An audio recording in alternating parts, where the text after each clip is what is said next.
Welcome back, Night Wanderer. Tonight we're turning our attention to stars, those distant points of light that have watched over humanity since the beginning, burning quietly in the dark, keeping their secrets in wavelengths we're only just learning to read. If you enjoy drifting through these cosmic mysteries, consider subscribing to the channel. There are more gentle journeys through science waiting for you here. Now, let's begin.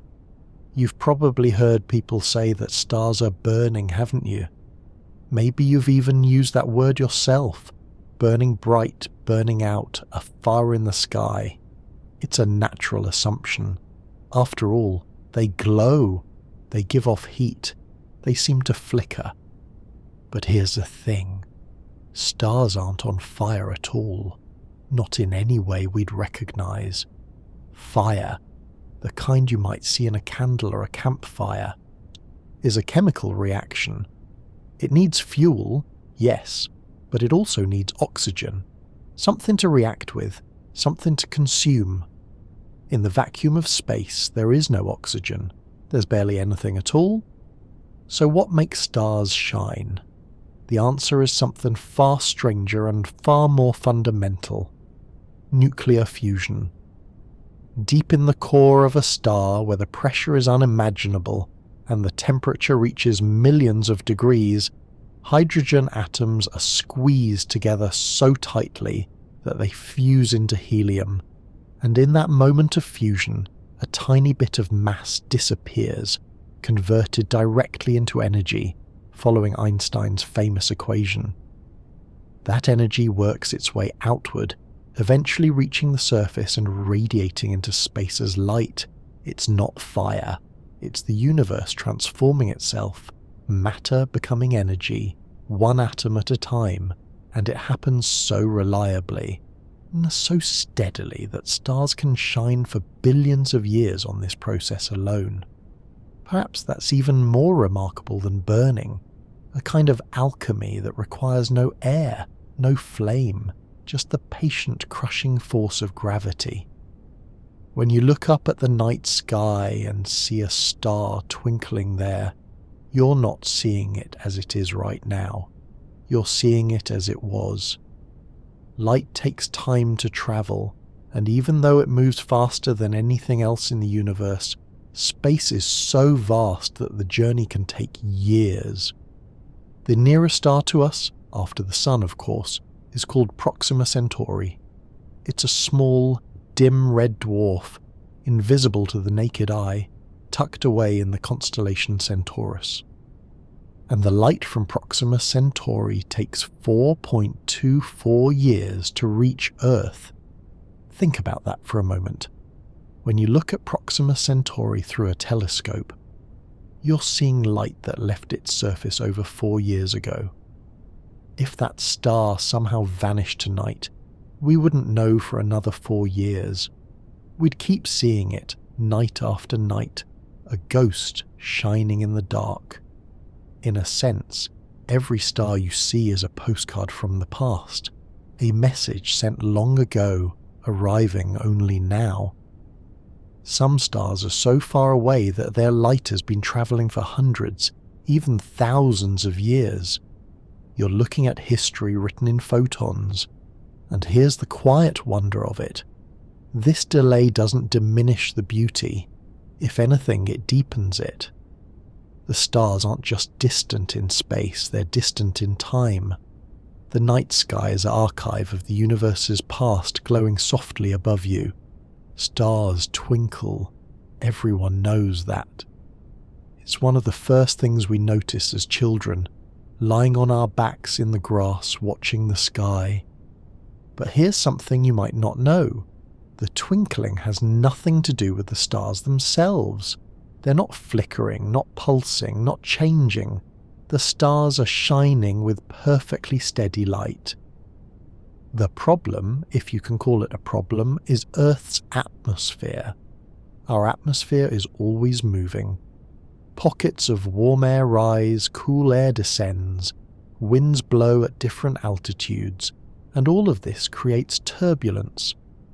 As starlight passes through these shifting layers of air, It gets bent, fractured, slightly this way, then that way, then back again. Your eye sees these rapid, tiny changes in direction as twinkling. It's the atmosphere playing tricks, like looking at something through water that won't hold still. If you were standing on the moon, where there's no atmosphere at all, you'd see the stars shining with absolute, unwavering clarity. No shimmer, no flicker, just steady, eternal light. Astronauts have described this, the strange stillness of stars seen from space, unblinking, almost unsettling in their constancy. Down here, though, we get the twinkle, and maybe that's okay. Maybe there's something comforting in it, the way the atmosphere softens the universe's hard edges, turning distant suns into something that dances. The stars don't twinkle, but we do, in a way, twinkling them with our own restless air. The sun is losing mass. Right now, as you listen to this, the sun is converting about 4 million tons of matter into pure energy every single second. 4 million tons. Imagine trying to picture that. Thousands of aircraft carriers vanishing, transformed into light and heat every second of every day. And this has been happening for nearly 5 billion years. You'd think at that rate the sun would have run out of fuel long ago. But here's the scale we're dealing with. The sun is so massive, about 330,000 times the mass of Earth, that even losing 4 million tons per second barely makes a dent. It has enough hydrogen fuel in its core to keep this up for another 5 billion years. 5 billion. That's longer than Earth has existed. Longer than life has been evolving on this planet. The sun is only about halfway through its life. There's something almost peaceful about that, isn't there? The sheer patience of it. The sun doesn't hurry, it doesn't flicker or sputter, it just keeps fusing hydrogen into helium, steadily, reliably, 4 million tons at a time. And all that energy, the light falling gently on your pillow right now, the warmth that makes life possible, it all comes from this slow, steady transformation of matter into energy. The sun is spending itself, yes, but so gradually, so carefully, that we'll never notice the difference in our lifetimes, or in 1,000 lifetimes after that. Words have histories, just like stars do. The word star itself comes from Old English, stiora, and if you trace it back far enough through the family tree of languages, you find something beautiful. The ancient root means to scatter or to strew. Our ancestors looked up at the night sky and saw points of light scattered across the darkness, like seeds flung across a field, like sparks from a fire, like something deliberately spread by an invisible hand. It's a farming metaphor, really. Agricultural. The sky as a field, the stars as seeds.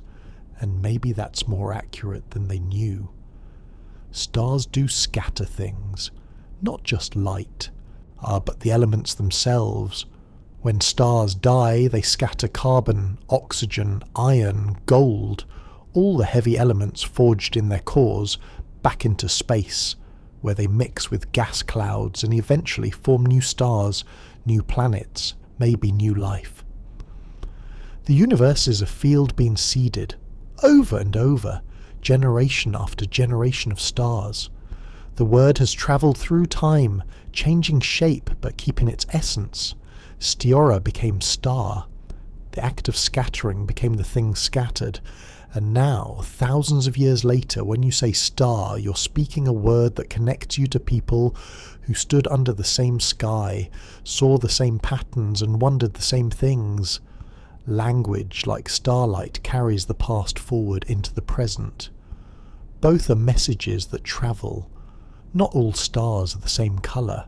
If you look closely at the night sky, really look, maybe with binoculars or a small telescope, you'll start to notice.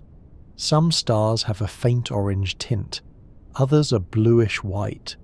A few glow with a distinctly red hue, and these colours aren't random. They're not decorative. Each colour is a message, a direct and immediate piece of information about the star's surface temperature. Blue stars are the hottest, burning at tens of thousands of degrees. White stars are cooler, but still intensely hot. Yellow stars like our Sun are cooler still. Orange stars are dimmer, gentler, and red stars are the coolest of all, though cool is relative when you're talking about surfaces that are still thousands of degrees. It's the same physics that makes a piece of metal glow red when it's heated, then orange, then yellow, then white, then blue as it gets hotter and hotter. Heat and colour are linked. And so every time you see a star's colour, you're reading its temperature without even realising it. The blue giants are fierce and hot. The red dwarfs are slow and patient. And our Sun, middle-of-the-road yellow, is neither extreme, comfortably average as stars go. There's a kind of comfort in that, isn't there? The idea that colour means something, that it's not arbitrary. The universe has a language, and if you learn to read it, even the colour of a distant sun can tell you its secrets. There are stars out there cooler than a candle flame. Let that sink in for a moment. A candle flame burns at about 1000 degrees Celsius, and there are objects in space, objects massive enough to almost be stars, with surface temperatures lower than that. We call them brown dwarfs, and they occupy a strange twilight zone between planet and star. Brown dwarfs form the same way stars do, collapsing out of clouds of gas and dust, but they never quite make it. They don't have enough mass to ignite hydrogen fusion in their cores. They're too small, too light, so they just glow faintly. They emit heat from the energy of their formation, slowly cooling over billions of years. Most of their light comes out in infrared wavelengths, invisible to human eyes. If you could see in infrared, the galaxy would be full of these dim, hidden embers. They blur the line, don't they? What is a star exactly? If it doesn't fuse hydrogen, is it still a star? Or is it something else? A failed star, a super planet? Maybe the universe doesn't care about our categories. Maybe brown dwarfs are just what they are. Objects too big to be planets, too small to be stars, glowing quietly in the dark, cooler than a candle but still radiating the memory of their birth. There's something almost melancholy about them, almost stars. Not quite bright enough to shine. Stars are born in darkness. That might sound strange given that stars are light itself, but it's true. They form inside enormous clouds of gas and dust called nebulae. Clouds so thick, so opaque, that no light can penetrate them. From the outside, these clouds look like voids, dark patches against the starry background, as if someone cut holes in the sky. But inside those clouds, something is happening. Gravity is at work, patient and relentless. Tiny clumps of gas begin to collapse under their own weight, pulling in more material, growing denser and denser. The cloud fragments into dozens, sometimes hundreds of these collapsing regions. Each one is a stellar nursery, a womb of gas and dust where a star is slowly being born. It takes time, between 1 and 10 million years, for a collapsing cloud to become a true star. In cosmic terms, that's quick. In human terms, it's unimaginable. The cloud collapses in slow motion, invisible inside its dark cocoon, heating up as it shrinks, glowing faintly at first only in infrared. And then, eventually, the center gets hot enough and dense enough for fusion to begin. Light bursts forth. A star is born. But we don't see it happen. Not directly. The dust hides it. We only see the aftermath, the young star blowing away the remnants of its cloud, emerging into the light like a butterfly from a chrysalis. Stars are born in secret. In the quiet, dark places between the stars we can see. What looks like emptiness is actually full of potential. 1,000,000 years. 10 million years. That's how long it takes for a collapsing cloud to become a star. And yet, in the grand timeline of the universe, this is fast. Remarkably fast. It's like watching a flower bloom in time-lapse, if the time-lapse compressed millions of years into a few seconds. Think about it this way. The universe is nearly 14 billion years old. The sun is about 5 billion years old. On that scale, 1,000,000-year formation time is a blink. If the universe's history were compressed into a single 24-hour day, star formation would happen in seconds. Clouds collapse. Stars ignite. The process repeats over and over with efficient cosmic regularity. But here's the thing.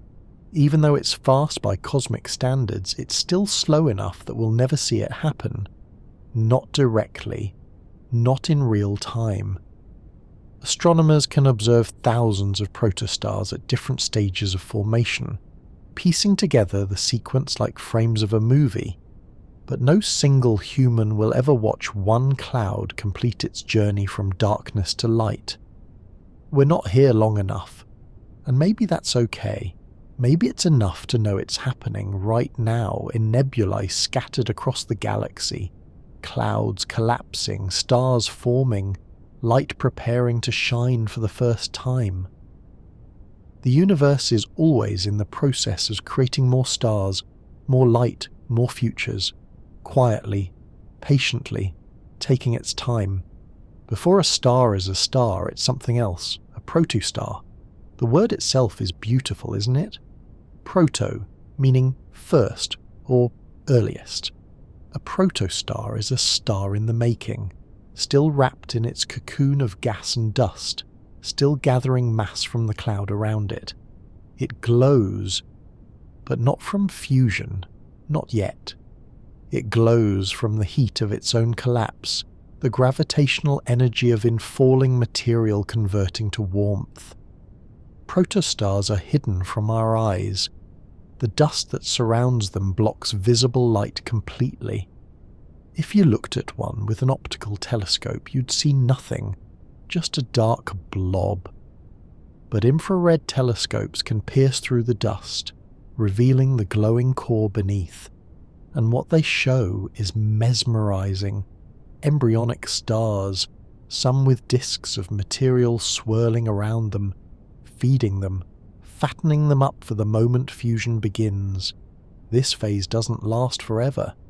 Eventually the protostar gathers enough mass, heats up enough, compresses its core enough, and fusion ignites. Hydrogen begins fusing into helium. The star turns on, so to speak, and the powerful radiation and stellar winds it produces start blowing away the remaining cocoon. The protostar becomes a star. But for a while, a few 100,000 years, maybe 1,000,000, it exists in this in-between state.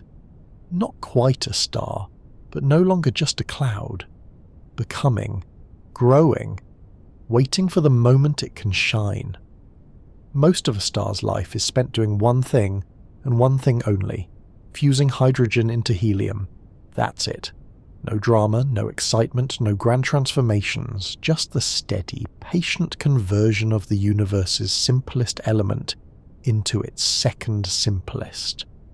Astronomers call this phase the main sequence, and for a star like our Sun, it lasts about 10 billion years. That's roughly 90% of its total lifespan. Imagine spending 90% of your existence doing the same task, day after day, without variation. It sounds monotonous, doesn't it? But for a star, this is stability. This is equilibrium. the inward crush of gravity perfectly balanced by the outward push of radiation pressure. The star settles into a rhythm, a cosmic routine that can last longer than entire civilizations, longer than species, longer than continents. Our sun is about halfway through its main sequence phase right now. It's been fusing hydrogen for nearly 5 billion years, and it will continue for another 5 billion. It's middle-aged in stellar terms, stable, reliable, doing exactly what it's supposed to do, with no signs of stopping. And all around the galaxy, billions of other stars are doing the same thing, most of them smaller and dimmer than the sun, content to burn their hydrogen fuel slowly, stretching their main sequence lives out to tens of billions of years, longer than the current age of the universe itself. There's something reassuring about that constancy. The stars aren't restless, they don't rush, they just shine quietly for as long as physics allows. The pressure at the sun's core is 250 billion times the atmospheric pressure you're experiencing right now. Try to imagine that. You can't really, it's beyond human comprehension. But let's try anyway. The air pressing down on you at sea level exerts about 14.7 pounds per square inch. It's enough to keep your lungs from collapsing, enough to keep liquids from boiling at room temperature, but gentle enough that you never notice it. Now multiply that by 250 billion.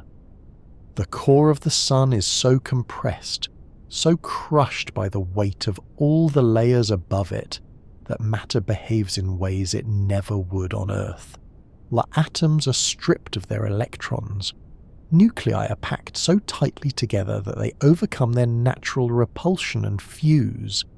The very fabric of matter is transformed under that unimaginable squeeze.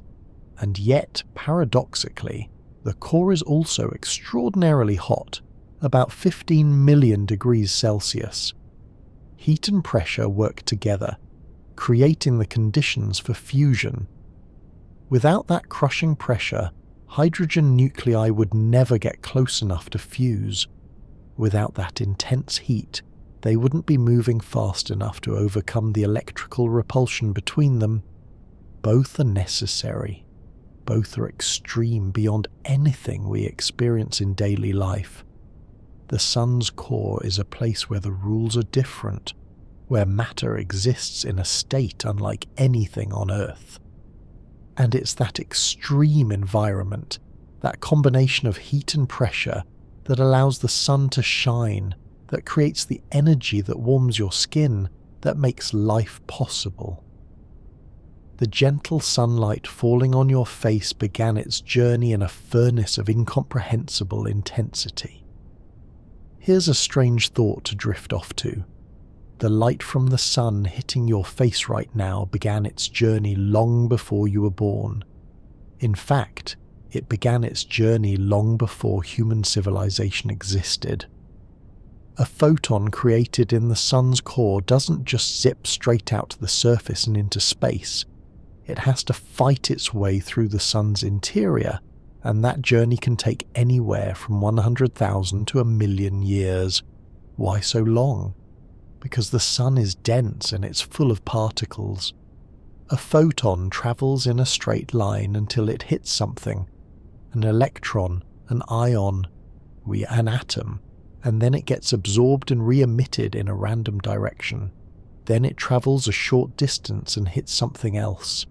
Absorbed, re-emitted. Again and again, millions upon millions of times, the photon bounces around inside the sun like a pinball taking a random walk through the solar interior. It might move outward for a while, then sideways, then back toward the core, then outward again. The path is chaotic, meandering, impossibly long, but eventually, after hundreds of thousands of years of this drunken stumble, the photon reaches the surface, escapes into space, and 8 minutes later, it arrives at Earth. So when you feel sunlight on your skin, you're feeling energy that's ancient. The photons are young. They were created and absorbed and re-emitted countless times, but the energy they carry has been trapped inside the sun for eons. The warmth you feel is a message from the deep past, finally reaching you after a journey that began when our ancestors were still learning to walk upright. The sun produces more energy every second than humanity has used throughout all of history. Every second. Think about that. All the coal ever burned, all the oil ever refined, all the nuclear power plants, all the hydroelectric dams, every fire lit by every human who ever lived. All of that energy combined doesn't equal what the sun outputs in a single second. And yet, only a tiny fraction of that energy reaches Earth. The sun radiates its light in all directions, and Earth, small and distant, it intercepts only about 1/1000th of the sun's total output. 1/1000th. The rest streams out into space, warming nothing, lighting nothing, just travelling endlessly into the void. It seems wasteful, doesn't it? All that energy, just lost. But maybe waste isn't the right word. The universe isn't trying to be efficient. It doesn't have a budget. The sun doesn't care that most of its light never touches a planet. It shines because that's what stars do. They convert mass into energy and radiate it outward, indifferent to where it goes or what it illuminates. And still, that tiny fraction, that 1/1000th, is enough. Enough to warm the oceans, to power the weather, to drive photosynthesis, to sustain all life on Earth. We're living on the scraps of the sun's energy, the tiniest sliver of its output, and it's more than enough. Perhaps that says something about abundance. The universe has energy to spare. A star is a balancing act. At every moment, two enormous forces are locked in struggle. Gravity pulling inward, trying to crush the star into a point, and pressure pushing outward, trying to blow it apart. And somehow, miraculously, these forces are almost exactly equal. Not perfectly equal. There are small fluctuations, small adjustments, but close enough that the star remains stable. This balance is called hydrostatic equilibrium, and it's what keeps a star from collapsing or exploding. If gravity won, even for a moment, the star would shrink, compress, heat up, and fusion would run wild. If pressure won, the star would expand, cool, and fusion would shut down. But instead they dance together, perfectly matched, and the star stays the same size. Decade after decade, century after century, millennium after millennium. It's a delicate balance, though. Change the star's mass, and the balance shifts. Add more material, and gravity gets stronger, forcing the star to fuse hydrogen faster to maintain equilibrium. Take material away, and gravity weakens, allowing the star to slow its fusion rate. The star adjusts automatically, like a thermostat, keeping itself in balance, and this balance will hold for billions of years, as long as there's hydrogen to fuse. Only when the fuel runs out does the balance finally break. Gravity begins to win. The star's long, stable middle age comes to an end, and transformation begins. But until then, for the vast majority of a star's life, it simply balances, perfectly poised between collapse and explosion, between darkness and dissolution. The smallest stars can burn for trillions of years. Trillions. Let that number settle in your mind for a moment. The universe is currently about 14 billion years old, a number so large it defies intuition. But 1 trillion years, that's more than 70 times the current age of the universe. It's a span of time so vast that the universe itself hasn't existed long enough for even one of these small stars to die of old age. These stars are called red dwarfs, and they're the most common type of star in the galaxy. They're small, some are only about 8% the mass of the Sun, and they're dim, glowing with a faint red light that's barely visible. But they're extraordinarily efficient. Because they're so small and cool, they fuse hydrogen very slowly, sipping their fuel instead of gulping it. And because they're fully convective, meaning their interiors are constantly mixing, they can use all of their hydrogen, not just the hydrogen in their cores. The result is a star that can shine steadily and quietly for trillions of years. None of them have ever died yet. Not a single one. Every red dwarf that has ever formed is still shining, still fusing hydrogen, still slowly working its way through its fuel supply. They'll outlast everything. They will outlast galaxies colliding, outlast the sun's death, outlast the formation and death of countless other stars. And when the universe is old and dark and most of the stars have burned out, the red dwarfs will still be there, glowing faintly, the last embers in a cooling cosmos. The largest stars, by contrast, live fast and die young. A star with 50 or 100 times the Sun's mass might last only a few million years, a cosmic eye blink. Why the difference? It comes down to mass and the fierce demands of hydrostatic equilibrium. A massive star has enormous gravity. To balance that gravity, to keep from collapsing, it has to fuse hydrogen at a furious rate, generating tremendous energy to push back against the inward squeeze.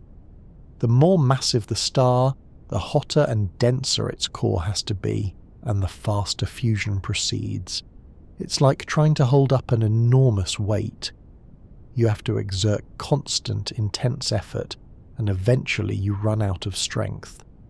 These massive stars burn their hydrogen so quickly that they exhaust their core fuel in just a few million years. For comparison, the Sun will fuse hydrogen for 10 billion years. A massive star might do it in 3 million. And when the hydrogen runs out, they don't just fade away quietly like smaller stars. They have enough mass to keep fusing heavier elements, helium into carbon, carbon into oxygen, oxygen into silicon, silicon into iron. Each stage happens faster than the last. The final stages, silicon fusion, can take only a few days, and then, catastrophically, the core collapses. The star explodes in a supernova. The entire process, from birth to death, happens so quickly that if stars were sentient, massive stars would barely have time to know they existed before they were gone. They're the mayflies of the cosmos, brilliant, spectacular, and tragically brief. Stars don't burn out in the way you might imagine. They don't run out of fuel and flicker into darkness like a candle. Instead, they transform. They shift through different phases of fusion, was burning different elements, restructuring themselves, sometimes dramatically. The phrase burnout doesn't capture the complexity, the strange beauty of what actually happens. When a star like the Sun exhausts the hydrogen in its core, fusion doesn't stop. It moves outward. Hydrogen in a shell around the core continues to fuse, while the core itself contracts and heats up. Eventually, the core gets hot enough to fuse helium into carbon and oxygen. The star swells into a red giant, its outer layers expanding while its core burns helium. Massive stars take this even further. After helium, they fuse carbon, then oxygen, then neon, silicon, and finally iron. Each stage is shorter than the last, the star racing through its remaining fuel like a runner sprinting toward a finish line it won't survive crossing. But it's not burning out. It's burning up, climbing the periodic table, creating heavier and heavier elements until it reaches iron. the point where fusion no longer releases energy. Only then, when there's nothing left to fuse, does the star's core collapse. And even then, the star doesn't just disappear, it explodes, scattering its newly forged elements into space, seeding the cosmos with the raw materials for future stars, planets, and maybe life. Stars don't end, they transform, and in transforming they give birth to new possibilities. The iron in your blood was forged inside a dying star. So was the calcium in your bones, the oxygen you breathe, the carbon that forms the backbone of every molecule in your body. You are made, quite literally, of stardust. Here's how it happened. Billions of years ago, a massive star somewhere in the region that would become our solar system went through its life cycle, fusing hydrogen, then helium, then heavier elements. In its final moments, its core collapsed and rebounded in a supernova explosion, blasting its outer layers, now rich with newly created heavy elements, into space. That cloud of stellar debris mixed with surrounding gas drifted and eventually began to collapse under its own gravity. And from that collapse, our solar system formed. The sun, the planets, and everything on them, including you. The atoms in your body are recycled star stuff, forged in the nuclear furnaces of long-dead suns. It's one of the most profound discoveries of modern science, and yet it's easy to let it become a cliché. But pause for a moment and really feel it. Your hand, resting on the pillow, contains atoms that were once inside a star's core, compressed and heated to millions of degrees, fused into being in the final explosive moments of a stellar death. You're not separate from the cosmos, you're a small temporary arrangement of the cosmos looking back at itself, and when you sleep, stardust rests. In about 5 billion years, the sun will swell into a red giant hundreds of times its current size. Its outer layers will expand outward, engulfing Mercury, then Venus, possibly even Earth. But this isn't a sudden explosion, it's a slow, gradual transformation, taking millions of years. As the sun exhausts the hydrogen in its core, it will begin fusing hydrogen in a shell around the core. This shell burning will cause the outer layers to expand dramatically. The sun will grow larger and cooler on the surface, glowing with a reddish hue. It will become bright, so bright that if Earth somehow survives being swallowed, its surface will be molten, its oceans long since boiled away into space. But here's the thing. By the time this happens, life on Earth will likely already be gone. Long before the sun becomes a red giant, its gradual brightening, a natural consequence of aging, will have made Earth uninhabitable.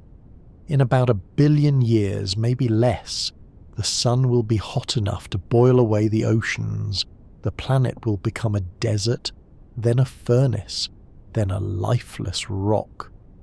So the red giant phase is really just the final act in a longer drama. And yet, there's something almost poetic about it, isn't there? The sun giving us life, warmth, light for billions of years, and then, in its old age, reclaiming what it gave. It's not malicious. It's just the way stars age, the way everything ages.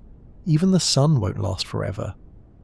When a medium-sized star like our sun finally runs out of fuel to fuse, it doesn't explode, not in the violent sense. Instead, it sheds its outer layers gently, like someone slowly removing layers of clothing. These expelled shells of gas drift outward into space, forming what astronomers call a planetary nebula. The name is misleading. It has nothing to do with planets. Early astronomers thought these glowing, circular clouds looked planet-like through their primitive telescopes, and the name stuck. But planetary nebulae are anything but simple. They're intricate, beautiful structures, rings within rings, shells, jets, spirals. Some look like hourglasses, others like butterflies. Some resemble eyes staring back at you from the depths of space. Each one is unique, shaped by magnetic fields, stellar winds, and sometimes the gravitational influence of an unseen companion star. The gas glows because it's being illuminated by the dying star at the centre, the exposed core, now incredibly hot, radiating ultraviolet light that energizes the surrounding material. The nebula shines in brilliant colours, red from hydrogen, green from oxygen, blue from helium, and it expands slowly over thousands of years, eventually dispersing into the interstellar medium, enriching it with the elements forged during the star's life. A planetary nebula is a star's last breath, made visible. It's not a death, it's a transformation, a final gift of beauty and material to the cosmos, and at the centre, cooling slowly, is what remains of the star itself. After shedding its outer layers, what's left of a sun-like star is called a white dwarf. It's the exposed core, naked, compressed, about the size of Earth, but containing roughly half the mass of the Sun. Imagine squeezing half the Sun's mass into a sphere the size of our planet. The density is staggering, incomprehensible. A teaspoon of white dwarf material would weigh about 15 tons. White dwarfs don't generate new energy. They don't fuse anything. They've run out of fuel. Instead, they simply glow from residual heat, slowly radiating away the energy accumulated over billions of years of fusion. They start out intensely hot, sometimes over 100,000 degrees on the surface, glowing white or even blue-white, but they cool, gradually. Over billions upon billions of years, the cooling is glacially slow. A white dwarf can take longer to cool down than the current age of the universe. It will fade from white to yellow, then to red, dimming all the while, eventually becoming what astronomers call a black dwarf, a cold, dark cinder no longer emitting visible light. But no black dwarfs exist yet. The universe isn't old enough. Every white dwarf ever created is still glowing, still cooling, still in the process of fading. In a sense, white dwarfs are stellar corpses that haven't quite realized they're dead yet. They're echoes of fusion, glowing memories of stars that once shone, and they'll keep glowing, fainter and fainter, for an almost unimaginable stretch of time. The most massive stars don't fade gently. They explode. When a star much larger than the Sun exhausts its nuclear fuel, its core collapses catastrophically and then rebounds in one of the most violent events in the universe, a supernova. For a few weeks, this single dying star can outshine an entire galaxy containing hundreds of billions of stars. Let that sink in. One star, billions of stars, and the one dying star is brighter. It's almost absurd, the scale of it. A supernova releases as much energy in a few weeks as the Sun will emit over its entire 10 billion year lifetime. The explosion is so bright that supernovae in distant galaxies, millions or billions of light years away, can be seen with telescopes from Earth. The light itself is stunning, but it's only a fraction of the energy released. Most of the energy is carried away by neutrinos, ghostly particles that barely interact with matter, streaming outward at nearly the speed of light.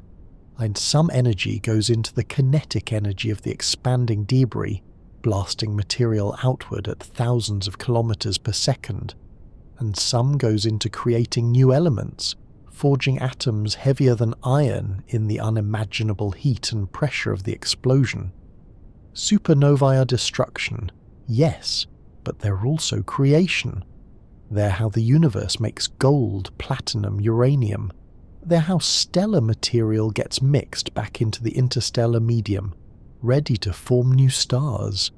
A supernova is an ending and a beginning, death and birth, compressed into a single, brilliant flash. During a supernova, temperatures in the explosion reach billions of degrees, far hotter than any star's core during normal fusion.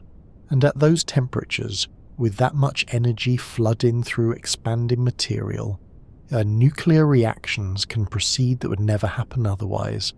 Elements heavier than iron can be forged. Iron is special, it's the most stable nucleus. Fusing lighter elements into iron releases energy, but fusing iron into heavier elements consumes energy. So during a star's normal life, fusion stops at iron. The star can't gain energy by fusing iron into anything heavier. It would be like trying to run uphill. But in a supernova, there's energy to spare. The explosion itself provides the energy needed to overcome iron's stability, smashing nuclei together with such force that heavier elements form. Cobalt, nickel, copper, zinc, and all the way up to gold, platinum, lead, uranium. Every atom of gold in your jewelry, every atom of uranium in a nuclear reactor was created in a supernova.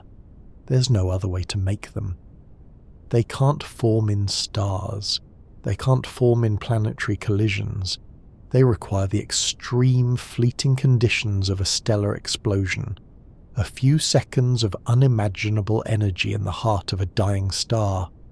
So when you hold something made of gold, you're holding debris from an ancient explosion.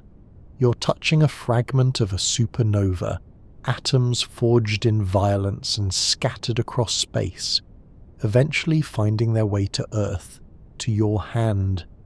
Its destruction made precious. About half of all stars aren't alone. They exist in binary systems, two stars orbiting each other, bound together by gravity, sometimes for billions of years. Our Sun, solitary and unpartnered, is actually somewhat unusual. Most stars have companions. These partnerships come in many forms. Sometimes the two stars are similar in size and brightness, encircling each other like dancers in perfect symmetry. Sometimes one star is much larger, the other small and dim, like a parent and child holding hands. The distances between them vary wildly too. Some binary stars are so close they orbit each other in hours, their surfaces almost touching. Others are so far apart they take thousands of years to complete a single orbit. Living in a binary system changes a star's life. If the stars are close enough, they can interact, pull in material from each other, distorting each other's shapes with tidal forces, even merging together. Some of the most interesting phenomena in astronomy happen in binary systems. Novae, Type 1 are supernovae, X-ray binaries, cataclysmic variables. Two stars can do things one star never could. And if there are planets in these systems, and we've found some, what would the sky look like? Two suns, perhaps, rising and setting at different times, casting double shadows, bathing the world in light from different directions. It's a very different experience of day and night than we have on Earth. Our single sun is reliable, predictable. But out there, under double stars, the dance of light and shadow would be far more complex. Some binary stars are so close they actually touch. Astronomers call them contact binaries, and they're exactly what they sound like. Two stars sharing their outer atmospheres, merged into a peanut-shaped or figure-8 configuration, material flowing between them in a gravitational embrace. How does this happen? Usually one of the stars evolves faster than the other. Perhaps it's slightly more massive. are cessed or burning through its fuel more quickly. As it ages and swells into a red giant, its outer layers expand until they reach the Roche limit, the point where the companion star's gravity is strong enough to pull material away. Gas begins flowing from one star to the other. If both stars are large enough, their atmospheres can merge completely. The result is strange and beautiful. A single object made of two stars, spinning rapidly, surrounded by a common envelope of gas. They spiral slowly inward over time, losing energy to friction and tidal interactions. Eventually, millions or billions of years later, they may merge entirely, becoming a single, more massive star. It's hard not to think of contact binaries in almost romantic terms, isn't it? Two stars drawn together, orbiting closer and closer until they touch, until their boundaries blur, and until they're no longer separate but one shared entity. Of course, stars don't feel anything. They're not conscious, but the physics creates a kind of cosmic intimacy, a merger that will last until they become one. Astronomers classify stars using a sequence of letters that seems random at first: O, B, A, F, G, K, M. These letters rank stars from hottest to coolest, and they're the result of historical accident. Early astronomers classified stars alphabetically based on the strength of certain spectral lines, then later rearranged them by temperature, but kept the original letters, creating this odd sequence. Students memorize it with mnemonics. "Oh, be a fine girl, kiss me" is the classic one, though modern versions are more inclusive. "Oh, be a fine guy, kiss me," or dozens of other variations. The letters themselves don't matter. What matters is what they represent. O stars are blue giants scorching hot tens of thousands of degrees. M stars are cool red dwarfs, barely warm enough to glow. And the letters in between mark a smooth gradient of temperature, colour and size. Our Sun is a G-type star, right in the middle of the sequence, not too hot, not too cool, not too bright, not too dim, comfortably average. And maybe that's part of why life arose here. Extremes are difficult. The hottest stars burn too fast, dying before complex chemistry can unfold. The coolest stars are so dim that planets would need to orbit dangerously close to be warm enough for liquid water. But G-type stars and their slightly cooler K-type neighbours are just right. They're stable, long-lived, and gentle enough to nurture worlds. The classification system is arbitrary, a quirk of history. But the reality it describes, this spectrum of stellar temperatures, from fierce blue to cool red, is fundamental to understanding the galaxy's population of stars. Sirius, the brightest star in the night sky, is actually two stars. The one you can see, Sirius A, is a brilliant blue-white star about twice the mass of the Sun, but orbiting it, invisible to the naked eye, is Sirius B, a white dwarf. For thousands of years, humans saw only Sirius A. Sirius B wasn't discovered until 1862, when the American astronomer Alvin Graham Clark spotted it through a telescope. The discovery was surprising because Sirius B is tiny and dim, completely overwhelmed by the glare of its companion, and yet, damn, it's incredibly dense. A white dwarf packing roughly the mass of the Sun into an object the size of Earth. It's so dense that a tablespoon of its material would weigh several tons. What makes Sirius B especially interesting is that it used to be the more massive star in the system. It evolved faster, swelled into a red giant, shed its outer layers, and became a white dwarf. All while Sirius A was still in its long, stable main sequence phase. Now the roles are reversed. Sirius B is the fading remnant, while Sirius A shines brilliantly, dominating the sky. But Sirius A's time will come too. Eventually it will exhaust its fuel, swell, shed its layers, and become a white dwarf itself.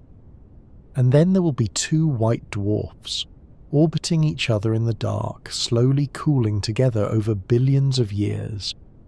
A binary system that began with two bright stars will end as two embers, glowing faintly in the void. Betelgeuse, the red supergiant marking Orion's shoulder, is enormous. If you placed it where the Sun is, it would extend past the orbit of Mars. Its diameter is roughly 700 times larger than the Sun's, and yet, despite its size, Betelgeuse contains only about 15 to 20 times the Sun's mass. Most of its volume is just atmosphere, tenuous gas, glowing red, held together loosely by gravity. Betelgeuse is dying. It's already exhausted the hydrogen in its core and moved on to fusing heavier elements. Right now, it's probably fusing helium, carbon, or oxygen, racing through the final stages of its life.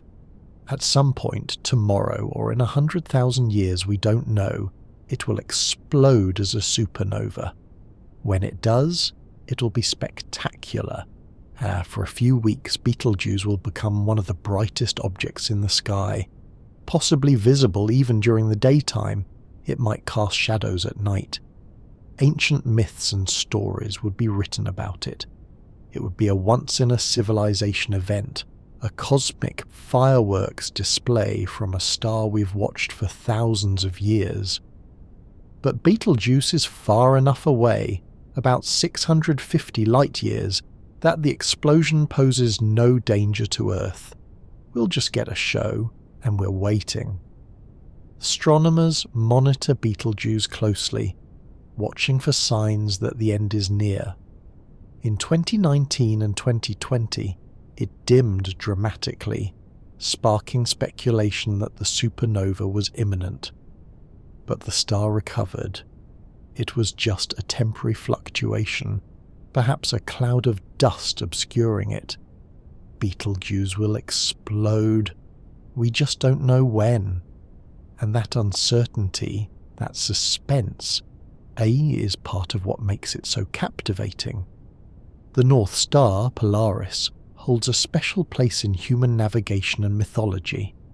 It sits almost directly above Earth's North Pole, so as Earth rotates, all the other stars seem to wheel around it. If you're lost in the Northern Hemisphere, finding Polaris tells you where North is. Sailors have used it for millennia. Runaway slaves followed it toward freedom. It's a fixed point in a turning sky. But here's the thing. Polaris isn't the brightest star. It's not even in the top 40. It's just conveniently located. And it won't always be the North Star. Earth's axis wobbles slowly, a phenomenon called precession, completing one full wobble every 26,000 years. This means the point in the sky directly above the North Pole shifts over time. Right now, Polaris is our North Star.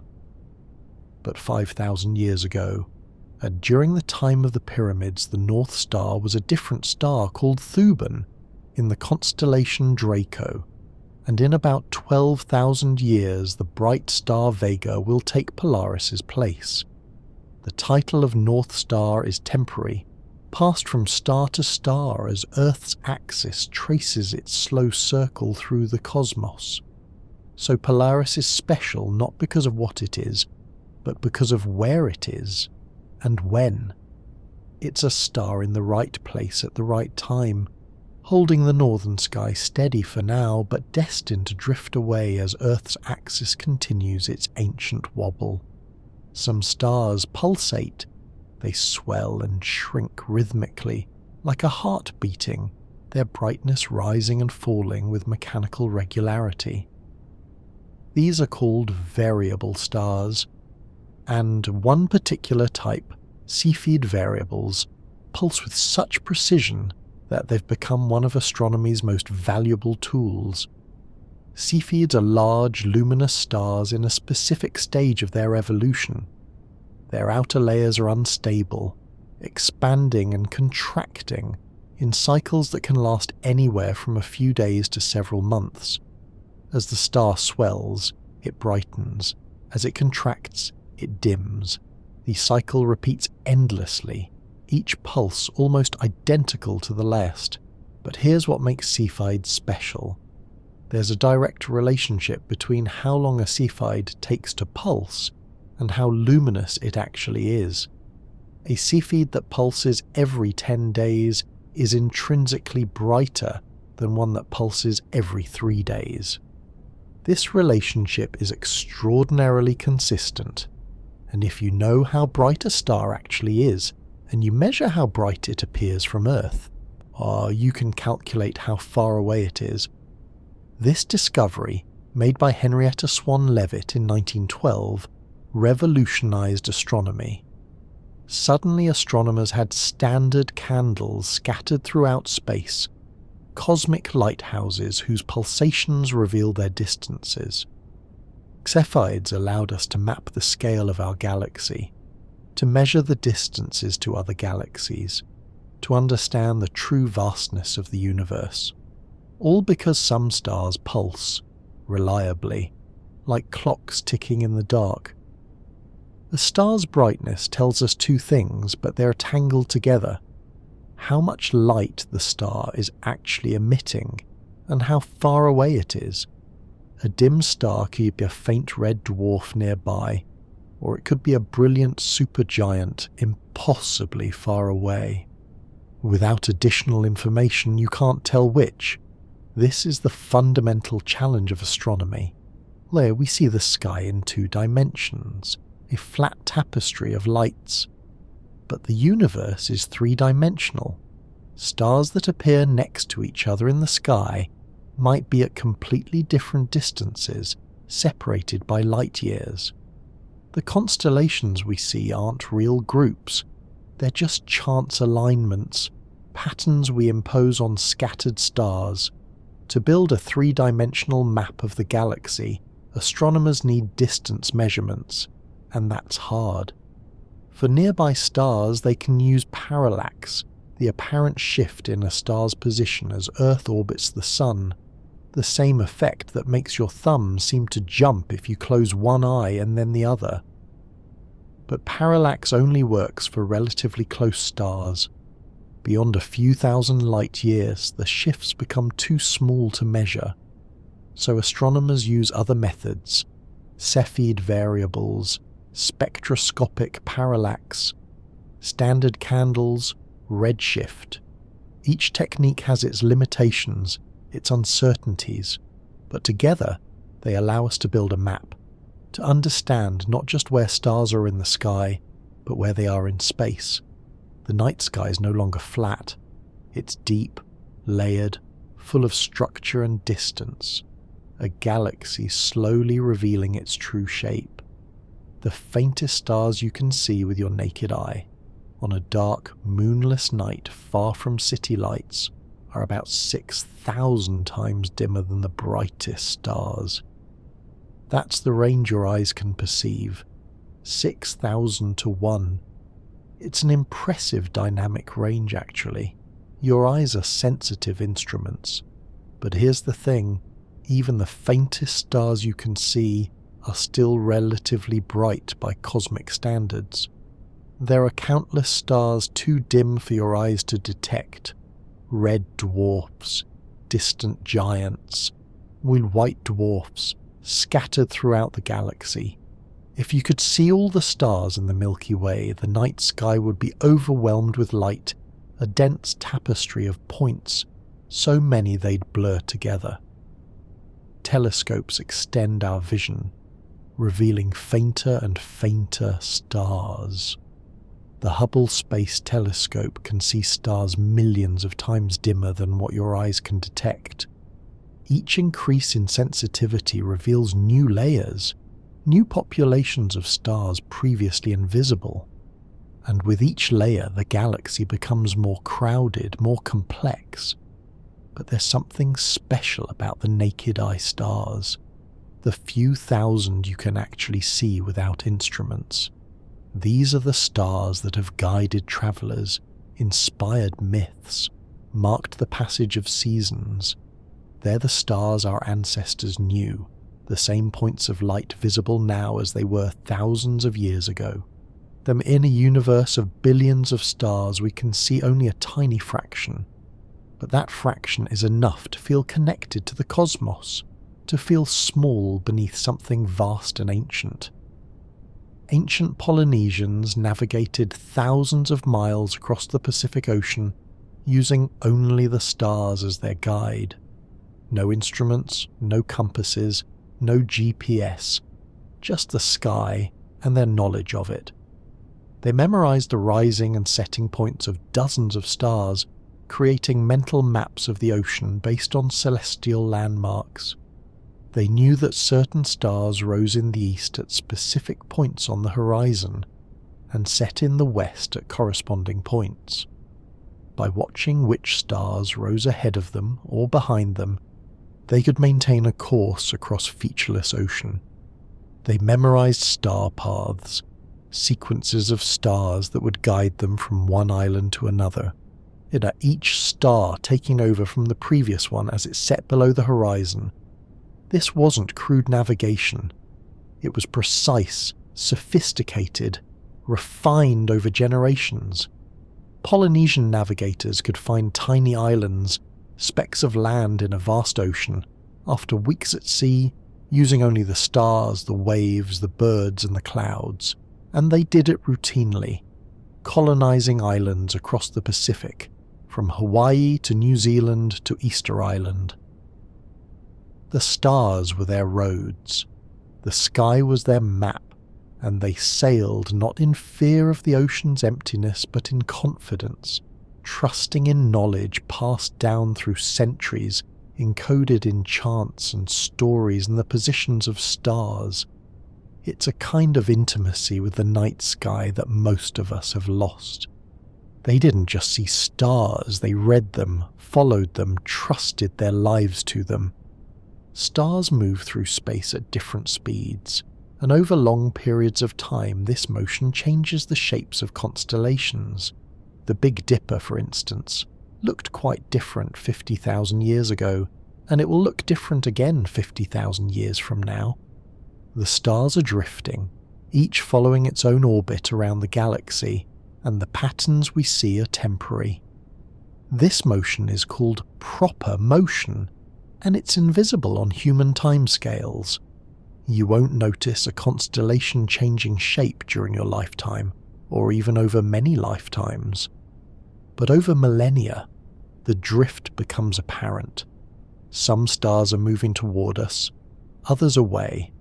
Some are cruising through the galaxy faster than others. The fastest moving star visible to the naked eye is Arcturus, the bright orange star in the constellation Bootes, and it's moving through space at about 122 kilometers per second relative to the Sun, fast enough that it will drift noticeably over tens of thousands of years. Eventually it will leave the region of sky we call Bootes entirely, wandering into new constellations, new mythologies. The constellations feel permanent because they've been stable for all of recorded history. But they're not eternal. They're accidents of timing, snapshots of the galaxy's motion frozen in the brief moment we happen to exist. In the deep past, the sky looked different. In the deep future, it will look different again. The stars are not fixed, they're travelers, and we're just watching them pass through. A star's spectrum, the rainbow of light it emits, is like a fingerprint. When you pass starlight through a prism or a diffraction grating, it spreads into a rainbow. But unlike a continuous rainbow, the spectrum is crossed by dark lines. These are called absorption lines, and they reveal the star's chemical composition. Each element absorbs light at very specific wavelengths. Hydrogen absorbs certain colors, helium absorbs others.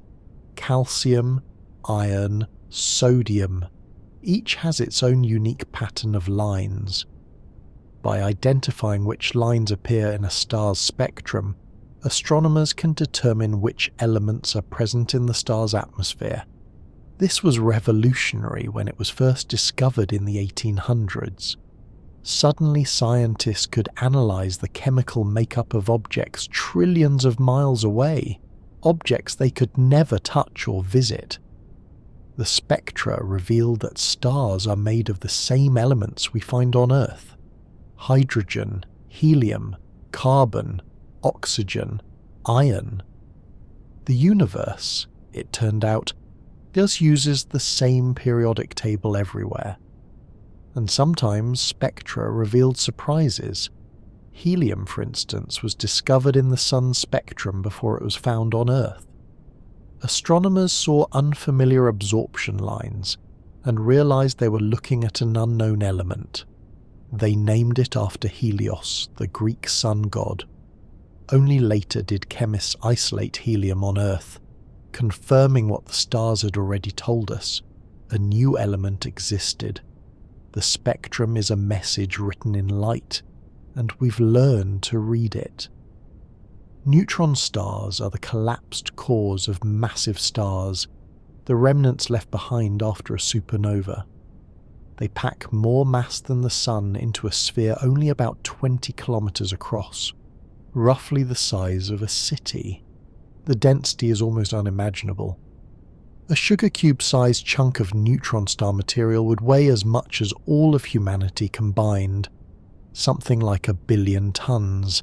At that density, matter behaves in ways it never does on Earth. Atoms are crushed so completely that electrons are forced into the nucleus, merging with protons to create neutrons. The entire star becomes one gigantic atomic nucleus made almost entirely of neutrons, packed together as tightly as physics allows. The surface is solid, probably a crystalline lattice of iron nuclei, but beneath that crust the interior becomes progressively stranger. Superfluids, superconductors, maybe even exotic forms of matter that don't exist anywhere else in the universe. Neutron stars are extreme in every way. Their gravity is immense. Standing on the surface, you'd weigh billions of times more than you do on Earth. Well, and you'd be instantly crushed into a layer of atoms. Their magnetic fields are trillions of times stronger than Earth's. Some spin hundreds of times per second, and they're hot. Newborn neutron stars have surface temperatures of 1 million degrees or more. They're the densest objects in the universe that aren't black holes, and they exist in that narrow space between stellar death and absolute collapse, a final state of matter compressed to the edge of what's physically possible. Some neutron stars spin incredibly fast, hundreds of times per second, and emit beams of radiation from their magnetic poles. As the star rotates, these beams sweep across space like lighthouse beams. If Earth happens to be in the path of the beam, we see a pulse of light or radio waves each time it sweeps past. We call these objects pulsars.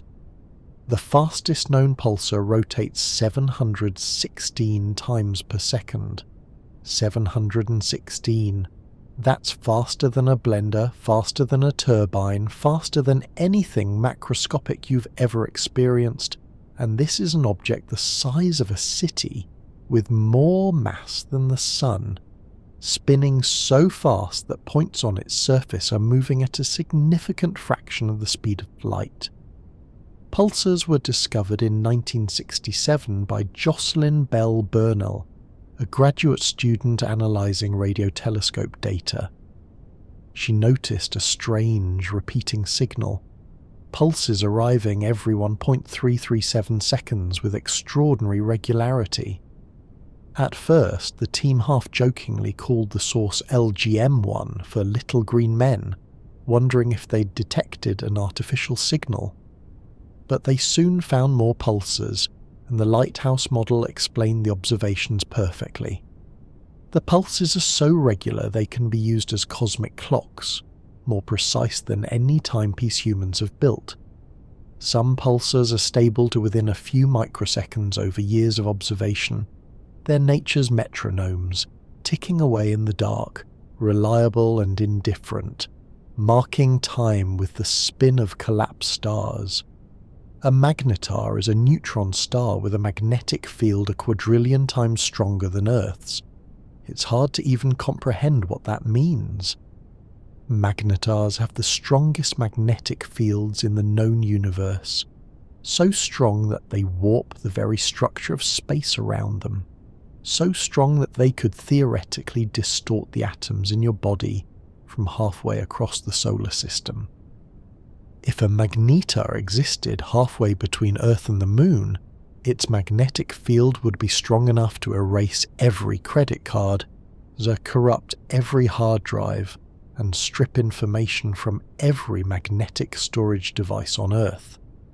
Get closer, say within 1,000 kilometers, and the field would disrupt your bioelectricity, interfering with your nerve signals, your heartbeat, the electrical activity in your brain. Magnetars occasionally have starquakes, sudden shifts in their crusts as the internal magnetic field twists and reconfigures. When this happens, the star releases almost bursts of X-rays and gamma rays, flares so intense they can be detected across the galaxy. One flare, recorded in 2004, was so powerful it measurably affected Earth's ionosphere from 50,000 light-years away. Magnetars are rare. We've only identified a couple dozen in the entire Milky Way. They're young neutron stars, their magnetic fields gradually decaying over millions of years. Eventually, they'll become ordinary pulsars, their fields weakening to merely extremely strong, rather than incomprehensibly strong. But for a brief cosmic moment, they're the most magnetically powerful objects in existence. Stars generate magnetic fields through the movement of charged particles in their interiors. Convection carries hot, ionized gas upward, cool gas downward, and this motion, combined with the star's rotation, creates electric currents. Those currents generate magnetic fields, and those fields thread through the star and out into space, creating complex, tangled structures. The Sun's magnetic field is relatively modest by stellar standards, but it's still responsible for most of the Sun's interesting behaviour. Sunspots, solar flares, coronal mass ejections, the solar wind. The field isn't static, it twists and writhes, rising through the surface in loops, reconnecting explosively, gradually building up stress until it releases in bursts of energy. And every 11 years or so, something strange happens. The Sun's magnetic field flips. North becomes south, south becomes north. The entire field reverses polarity. This flip is part of the solar cycle, the rise and fall of solar activity that affects everything from auroras to satellite communications to power grids on Earth. Why does it flip? We don't fully understand the mechanism, but it seems to be related to the Sun's differential rotation. The equator rotates faster than the poles, wrapping and twisting the magnetic field lines until they become tangled and unstable. Eventually, the field reorganizes itself, flipping polarity, and the cycle begins again. So the Sun's magnetic field is constantly changing, constantly in flux, a slow-motion dance of magnetism that plays out over decades. And all stars do something similar, each generating its own field through convection and rotation, each writing its own magnetic story. Sunspots are cooler, darker regions on the Sun's surface, caused by intense magnetic fields that suppress the normal convection of hot gas from below. They look dark only by contrast. They're still incredibly hot, around 3,800 degrees Celsius, glowing brightly enough to vaporize anything we could send near them. But compared to the surrounding photosphere, which is about 5,500 degrees, they appear as dark freckles. Some sunspots are enormous. The largest can be wider than Earth itself, visible even without a telescope if you use proper solar filters. Ancient Chinese astronomers recorded sunspots as far back as 800 BCE, in describing them as dark marks on the sun's face. But for centuries, European astronomers refused to believe the sun could be imperfect, blemished. The idea that our star had spots seemed almost heretical. Sunspots come and go in cycles, following the 11-year rhythm of the solar magnetic field.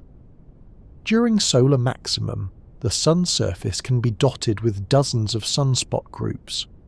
During solar minimum, the sun can go weeks without a single spot. And the spots themselves can last for days or weeks before fading away, the magnetic field weakening, normal convection resuming. They're windows into the sun's magnetic activity, visible markers of the complex field structures churning beneath the surface, and they remind us that even the sun, steady, reliable, seemingly unchanging, has moods, cycles, fluctuations. It's not a perfect sphere of light. Why, it's a dynamic, magnetically active ball of plasma, constantly shifting and changing, even if those changes are subtle from our distant vantage point.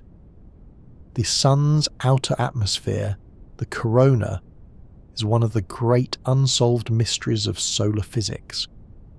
The surface of the sun, the photosphere, is about 5,500 degrees Celsius. You'd expect the atmosphere above it to be cooler, the way Earth's atmosphere is cooler than the ground on a sunny day. But the corona, the tenuous outer layer visible during solar eclipses, is millions of degrees hot. Somehow, as you move away from the sun's surface, the temperature increases dramatically. This violates our intuition. Heat normally flows from hot to cold, dissipating as it spreads. So how does the corona get hotter? What's heating it? Astronomers have been puzzling over this for decades, and we still don't have a complete answer.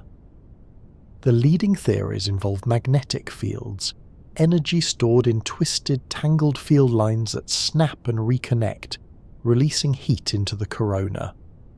Or perhaps waves propagating through the plasma, carrying energy upward and depositing it in the outer atmosphere. NASA's Parker Solar Probe is currently investigating this mystery, flying closer to the sun than any spacecraft before it, actually passing through the corona to measure conditions directly. Early results are promising. They've detected magnetic switchbacks, turbulence, surprising flows, but the full picture is still emerging. It's humbling in a way. The sun is our closest star, the star we know better than any other, and yet it still holds mysteries. We still don't fully understand something as fundamental as why its atmosphere is hotter than its surface. The universe keeps its secrets, even when we're standing right next to them. Solar flares are sudden, explosive releases of energy from the sun's surface. Bursts of radiation across the electromagnetic spectrum, from radio waves to X-rays to gamma rays. A large flare can release as much energy as 1 billion atomic bombs in just a few minutes. The energy comes from magnetic fields, specifically from the sudden reconnection of twisted field lines that have been building up stress. Imagine twisting a rubber band tighter and tighter. Eventually it snaps, releasing all that stored energy at once.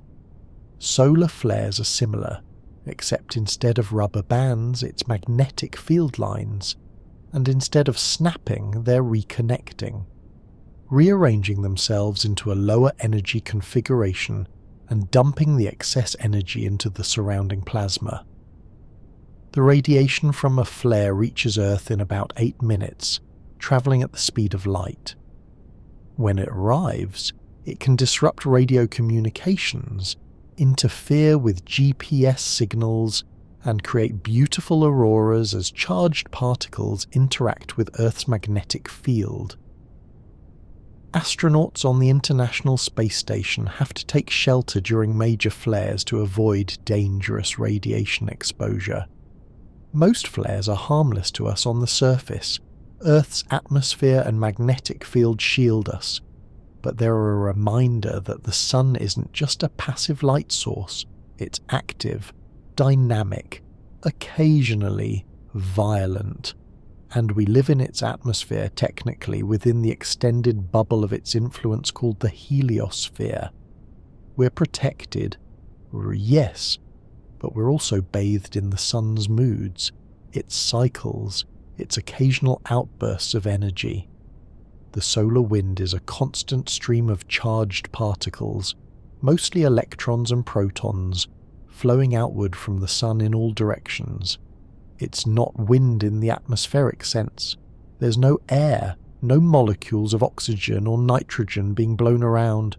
It's plasma, ionized gas, expanding into space at hundreds of kilometers per second, driven by the extreme heat of the sun's corona.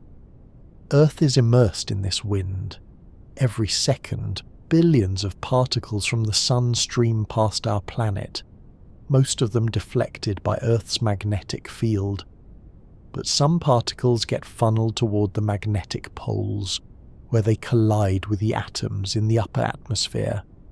Those collisions excite the atoms, causing them to emit light, and that light is what we see as the aurora borealis in the north and aurora australis in the south. Auroras are curtains of green, red, blue, and violet light, shimmering and dancing across the polar skies. They're ethereal, beautiful, almost ghostly, and they're a direct connection between Earth and the sun, a visible manifestation of the solar wind interacting with our planet's magnetic field. The colours depend on which atmospheric gases are being excited. Oxygen produces green and red, nitrogen produces blue and purple. Ancient cultures had many explanations for the auroras: spirits dancing in the sky, reflections from distant fires, messages from gods. And in a sense, they were right about that last one. The auroras are messages from the sun written in light, carried on the solar wind, arriving at our poles as a reminder that we're connected to our star in ways both subtle and spectacular. Every star more massive than about 8 solar masses will eventually become a supernova. It's not a possibility, it's a certainty. The laws of physics demand it. When a massive star exhausts its nuclear fuel, when it can no longer generate energy to support itself against gravity, the core collapses, and the collapse is catastrophic, unstoppable, inevitable. In less than a second, the core, an object roughly the size of Earth, containing more mass than the Sun, implodes. Gravity crushes it so completely that electrons are forced into protons, creating neutrons and releasing a flood of neutrinos.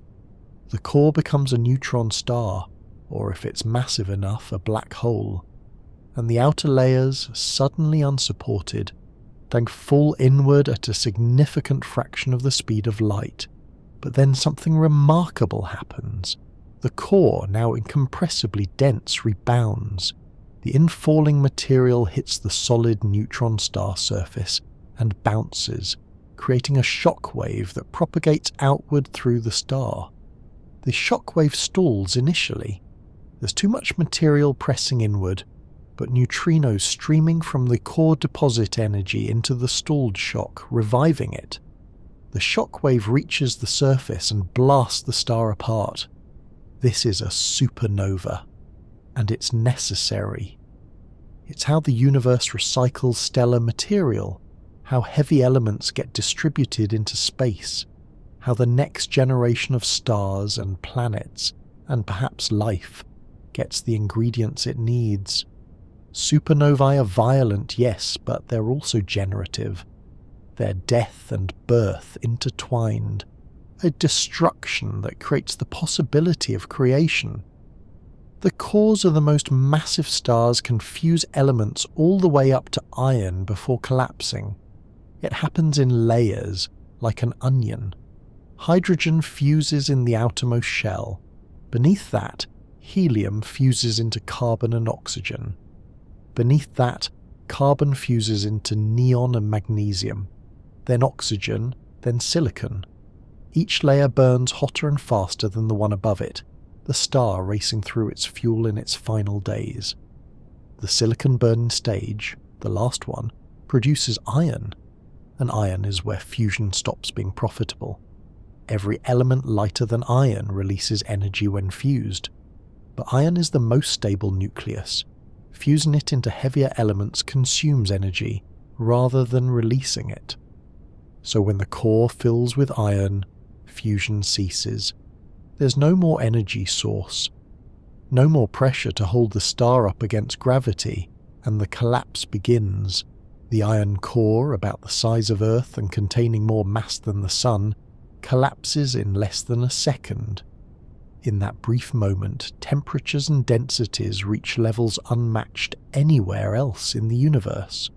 And in that moment, elements heavier than iron are forged, not through normal fusion, but through rapid neutron capture as the core disintegrates and rebounds. Iron is the endpoint of stellar fusion, the element where stars reach the limit of what they can create through normal burning. Everything heavier, cobalt, nickel, copper, zinc, silver, gold, platinum, uranium, requires the violence of a supernova. It requires a star's death. The heaviest elements in your body, in the ground beneath you, in the devices around you, were all created in that final, a catastrophic moment. Neutrinos are ghostly particles that barely interact with matter. Trillions of them are passing through your body right now, from the sun, from cosmic rays, from distant supernovae, and you don't feel a thing. They pass through the Earth as if it weren't there. A neutrino could travel through a light year of solid lead and have only a 50% chance of interacting with a single atom. During a supernova, neutrinos carry away most of the energy, about 99% of it. The explosion's light, bright as it is just the leftover scraps. The real energy is in the neutrino burst, a flood of these barely there particles streaming outward from the collapsing core at nearly the speed of light. In 1987, astronomers detected neutrinos from a supernova in the Large Magellanic Cloud, a small galaxy near the Milky Way. Detectors in Japan, the United States and Russia registered a handful of neutrino interactions, just a few dozen particles out of the trillions that passed through each detector. But those few detections were enough to confirm theories about stellar collapse, to prove that neutrinos are real, to show that we could detect them from cosmic events. The neutrinos arrived hours before the light did. Why? Because neutrinos are created in the core and escape immediately, while photons have to fight their way through the exploding star, scattering and absorbing and re-emitting countless times before finally breaking free. The neutrinos were messengers from the heart of the explosion, arriving first, whispering the news that a star had died before the light announced it to the universe. The Crab Nebula is the expanding remnant of a supernova that exploded in the year 1054. Chinese astronomers recorded it as a guest star, a new light in the sky so bright it was visible during the daytime for several weeks. It appeared in the constellation Taurus, near the Horn of the Bull, and then slowly faded over the course of months. For nearly 1,000 years, the debris from that explosion has been expanding outward, forming the glowing, intricate structure we see today. The nebula is about 10 light-years across now, a tangled mess of filaments and knots, glowing in various colours as different elements emit light. And at the centre, invisible to the naked eye but detectable with telescopes, is a pulsar, the collapsed core of the original star spinning 30 times per second. That pulsar powers the nebula. It injects energy into the surrounding gas, creating a wind of high-energy particles that lights up the debris like a cosmic neon sign.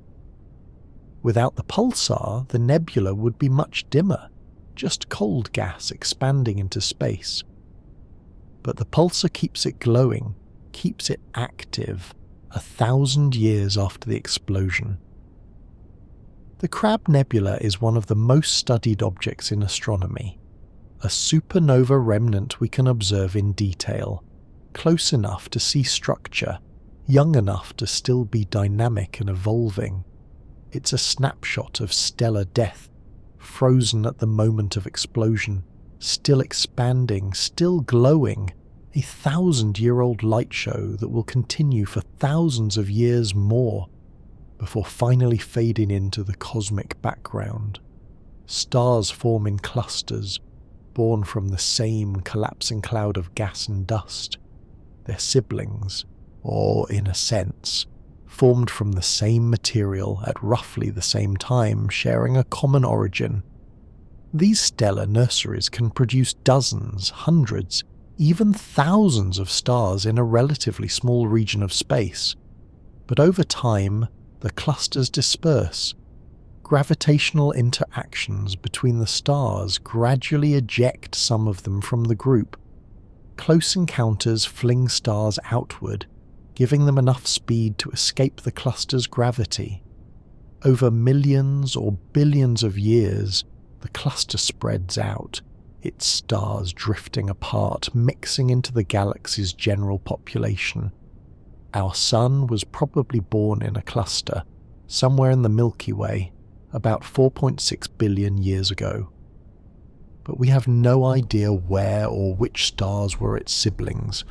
They've long since scattered, indistinguishable now from any other stars of similar age. The Sun's brothers and sisters are out there somewhere orbiting the galaxy, but we'll likely never identify them. There's something bittersweet about that, isn't there? The idea that every star had companions once, and most have lost them. The galaxy is full of orphan stars drifting alone, their origins forgotten, their siblings scattered to the cosmic winds. Some stars remain in clusters, old globular clusters especially, held together by their collective gravity.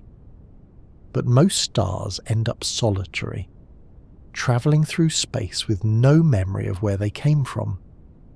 The Pleiades, the Seven Sisters, is a young star cluster about 100 million years old.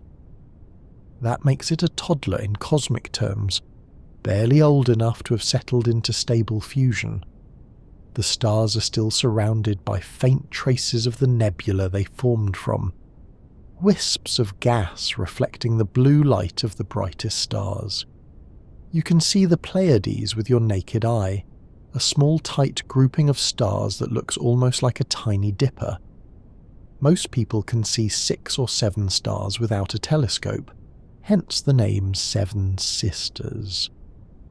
But the cluster contains over 1,000 stars, most too dim to see without instruments.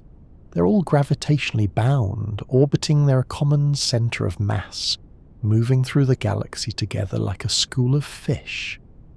The Pleiades have been significant to cultures around the world.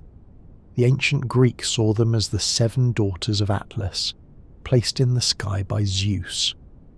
Australian Aboriginal peoples saw them as young girls being pursued. The Japanese call them Subaru, and the car company uses a stylized version of the cluster as its logo.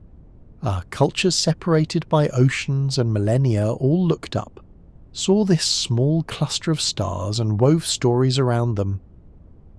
And the cluster is temporary. Eventually, millions of years from now, the stars will drift apart, dispersing into the galaxy. The Seven Sisters will become hundreds of stars scattered across the sky, no longer recognizable as a group. The stories will fade, the cluster will dissolve. But for now, they remain together, young stars shining blue and bright, travelling through space as a family. Globular clusters are ancient stellar cities, each containing hundreds of thousands of stars packed into a roughly spherical swarm. They orbit in the halo of our galaxy, the diffuse region surrounding the Milky Way's disk, like satellites orbiting a planet. Some are nearly as old as the universe itself, relics from the early cosmos, formed when the galaxy was young and still assembling. The stars in globular clusters are crowded together far more densely than in our neighbourhood. If you lived on a planet in a globular cluster, your night sky would be spectacular. Thousands of stars bright enough to cast shadows, the sky never truly dark. The cluster's centre would glow with a soft, diffused radiance, stars so densely packed they'd blur together into a continuous glow. But globular clusters are also places where stellar evolution happens differently. The stars are so close that they occasionally interact, collide, merge. Binary stars can exchange partners through gravitational encounters. Single stars can capture companions. The dynamics are complex, chaotic, creating exotic stellar types rarely seen elsewhere. Blue stragglers, X-ray binaries, millisecond pulsars. And they're old. So old that the stars have had time to evolve through multiple phases. The most massive stars died billions of years ago, exploding as supernovae or collapsing into black holes. What remains are the long-lived low-mass stars, red dwarfs, aging sun-like stars that have become red giants, white dwarfs cooling slowly. The globular clusters are retirement homes for ancient stars, places where the galaxy's first generation still lingers, shining faintly, carrying memories of the early universe. The stars in globular clusters are metal poor, and in astronomy, metal means anything heavier than helium. These stars formed from gas that had been through very little stellar processing, gas that contained mostly hydrogen and helium left over from the Big Bang, with only trace amounts of heavier elements. Compare that to the Sun, which is relatively metal-rich. About 2% of the Sun's mass is elements heavier than helium: carbon, oxygen, iron, all the elements forged in previous generations of stars. The Sun formed from recycled material, gas enriched by supernovae, by stellar winds, by the deaths of countless stars that came before. But the globular cluster stars formed earlier, when the galaxy was young, before much recycling had occurred. Their spectra show only faint traces of heavy elements, evidence that they're among the first generations of stars. They're nearly pristine, composed of the raw material of the early universe with only minimal contamination from stellar nucleosynthesis. This makes them valuable to astronomers. By studying metal-poor stars, we can learn about conditions in the early universe, about the first stars, about how galaxies and the elements within them evolved over time. These ancient stars are fossils, records written in starlight, carrying information about epochs so distant that no other evidence remains. They're witnesses to the galaxy's youth, and they're still shining, still telling their story to anyone who knows how to listen. Population 1 stars, like our Sun, are enriched with heavy elements from previous generations of stars. They're young, relatively speaking, formed from gas clouds that have been recycled through multiple stellar cycles. They contain carbon from dying red giants, oxygen from massive stars, iron from supernovae. They're the children of older stars, inheriting the chemical legacy of their ancestors. Population 2 stars are older and metal poor, formed earlier when fewer heavy elements existed. They're found in the galactic halo and in globular clusters, remnants of the galaxy's youth. But there's a hypothetical population 3, stars that have never been directly observed. These would be the very first stars in the universe, formed from pure Big Bang material, hydrogen, helium, and trace amounts of lithium. No carbon, no oxygen, no iron, nothing heavier than lithium-7. Population 3 stars would have been massive, perhaps hundreds of times the Sun's mass, and incredibly hot and bright. They lived fast, died in violent supernovae, and in dying seeded the universe with the first heavy elements. They made the periodic table possible. They created the raw materials for everything that came after: galaxies, planets, life. We've never seen one. They all died billions of years ago, long before the Earth formed, and long before the Sun existed. But we're searching. Astronomers are using the most powerful telescopes to look at the most distant, earliest galaxies, hoping to catch the faint light of a population 3 star, a glimpse of the universe's first generation of suns. They're out there, in the deep past, in the earliest moments after the cosmic dark ages ended. And maybe, someday, we'll see them. Stars continue forming today, right now, in stellar nurseries scattered throughout the galaxy.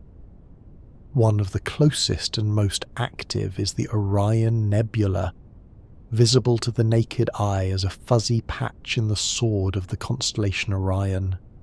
It's about 1,344 light-years away, practically next door in cosmic terms, and it's actively creating new stars.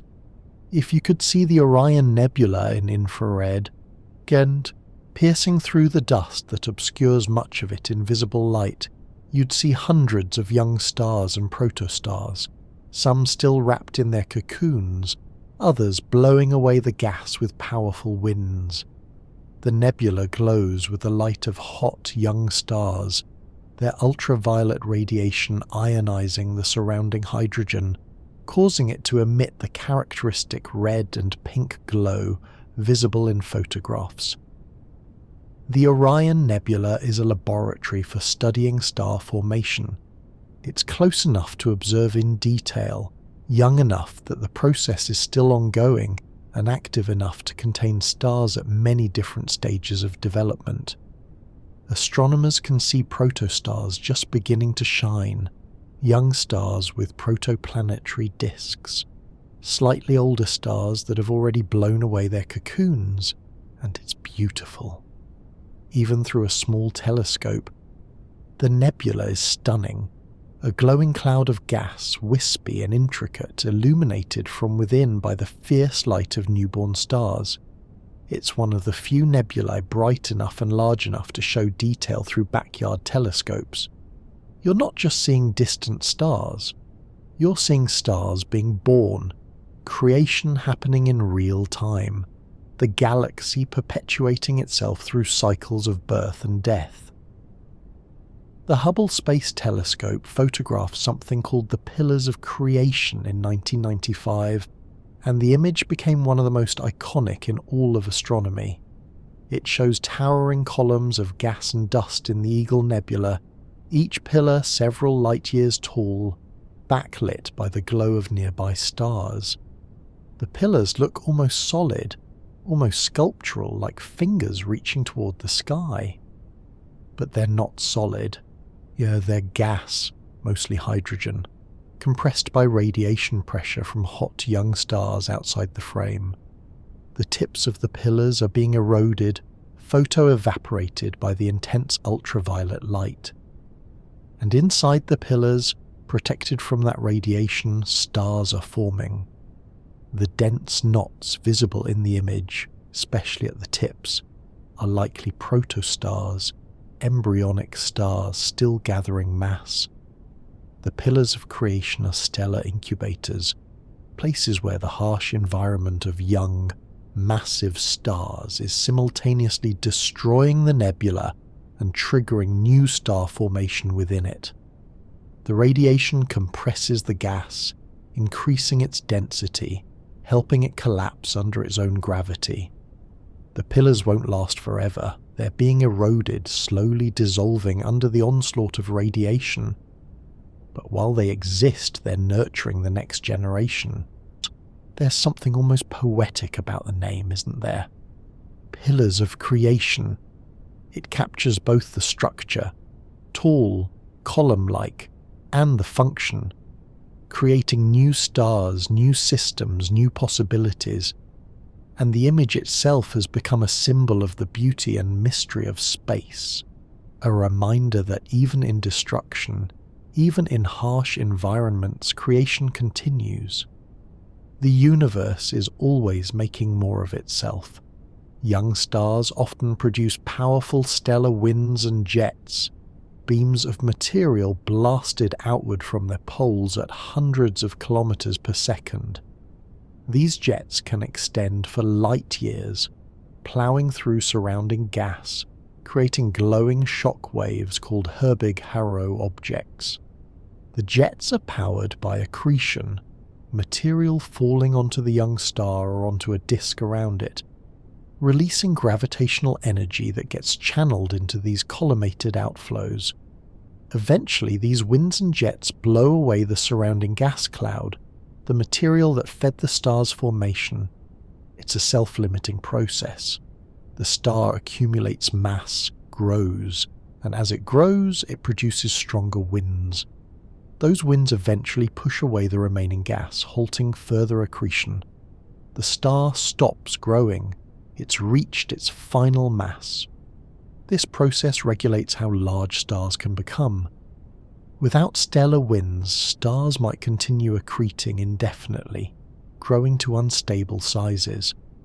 But the winds and jets provide feedback, clearing out the environment, ensuring that star formation is a finite process. Each star gets only so much material before it blows the rest away. And this dispersal of gas has another effect. It can trigger new star formation in adjacent regions. The shock waves from stellar winds can compress nearby clouds, initiating their collapse. One generation of stars can trigger the next, creating a cascade of star formation that propagates through a molecular cloud like a slow-motion chain reaction. Birth triggering birth, the galaxy seeding itself with new generations, each arising from the remnants and outflows of the previous one. Many stars are surrounded by protoplanetary disks, flat rotating rings of dust and gas left over from the star's formation. These disks are where planets form. Dust grains stick together, growing into pebbles, then rocks, then boulders, then planetesimals, eventually accumulating enough mass to become planets. It's a gradual process, taking millions of years, but it's happening around stars throughout the galaxy. Our entire solar system condensed from such a disk around the young sun about 4.6 billion years ago. The sun formed at the center, the planets formed in the disk surrounding it, each at a different distance depending on temperature, composition, and available material. The rocky planets formed close in, where it was hot and only metals and silicates could condense. The gas giants formed farther out, where ices could exist and there was more material to accumulate. And now, with modern telescopes, astronomers can see protoplanetary disks around other stars. The Atacama Large Millimeter Array, ALMA, has produced stunning images of these disks revealing intricate structures. Gaps, rings, spirals. The gaps are especially interesting. They're likely cleared by forming planets, or young worlds carving out lanes in the disk as they orbit, sweeping up material in their paths. We're watching planetary systems being born. We're seeing the process that created our own solar system playing out around other stars in real time. It's no longer theoretical. We have images, measurements, evidence. Planets form in disks, and disks are common, which means planets are probably common too, scattered throughout the galaxy, orbiting other suns, some perhaps harbouring life, looking up at their own stars and wondering. A star's mass determines almost everything about its life. How hot it burns, how bright it shines, what colour it glows, how long it lives, and how it dies. All of these are direct consequences of how much mass the star contains. Mass is destiny in the stellar world. Low-mass stars like red dwarfs burn cool and dim but last for trillions of years. Medium-mass stars like the Sun burn hotter and brighter but last only billions of years. High-mass stars burn fiercely, shining brilliantly, but exhaust their fuel in mere millions of years before exploding as supernovae. Mass determines the core temperature and pressure, which determines the fusion rate, which determines the luminosity and lifetime. It's all connected, all following from that one fundamental property: how much matter the star managed to gather during its formation, and mass determines the ending. Low-mass stars become white dwarfs. High-mass stars become neutron stars or black holes. There's a threshold, around 8 solar masses, that separates gentle deaths from violent ones. Below that threshold, stars die quietly, shedding their outer layers and fading. Above it, they explode, scattering their enriched material violently into space. In a sense, a star's entire story is written at birth. Once its mass is set, once the accretion stops and the protostar becomes a true star, its fate is essentially determined. It will follow a predictable path through the Hertzsprung-Russell diagram, evolving according to the laws of stellar physics, its mass guiding it through life like a script it has no choice but to follow. There's a minimum mass for a star, about 8% the mass of the Sun, or roughly 80 times the mass of Jupiter. Below this threshold, an object doesn't have enough mass to compress its core to the temperatures and pressures needed for hydrogen fusion. It collapses, heats up from gravitational contraction but never quite ignites. It becomes something called a brown dwarf, were an object in the twilight zone between planet and star. Brown dwarfs glow, but only from residual heat. They're warm from their formation, from the gravitational energy released during their collapse, and they radiate that heat slowly over billions of years. They're brightest in infrared, invisible to optical telescopes but detectable with infrared instruments. And they cool over time, fading gradually, dimming as they age. Some brown dwarfs are cool enough to have atmospheres with clouds. Not water clouds like Earth's, but clouds of silicates, of molten iron, of exotic compounds that condense at temperatures found nowhere on Earth. Some are cool enough to have methane in their atmospheres, like gas giant planets. The line between brown dwarf and planet is blurry, defined more by formation mechanism than by properties, or both are substellar objects, both glow in infrared, but one forms like a star collapsing from a cloud, while the other forms in a disk around a star. Brown dwarfs are failed stars, objects that tried to become suns but didn't quite make it, and they're probably common. Some estimates suggest there are as many brown dwarfs as true stars in the galaxy.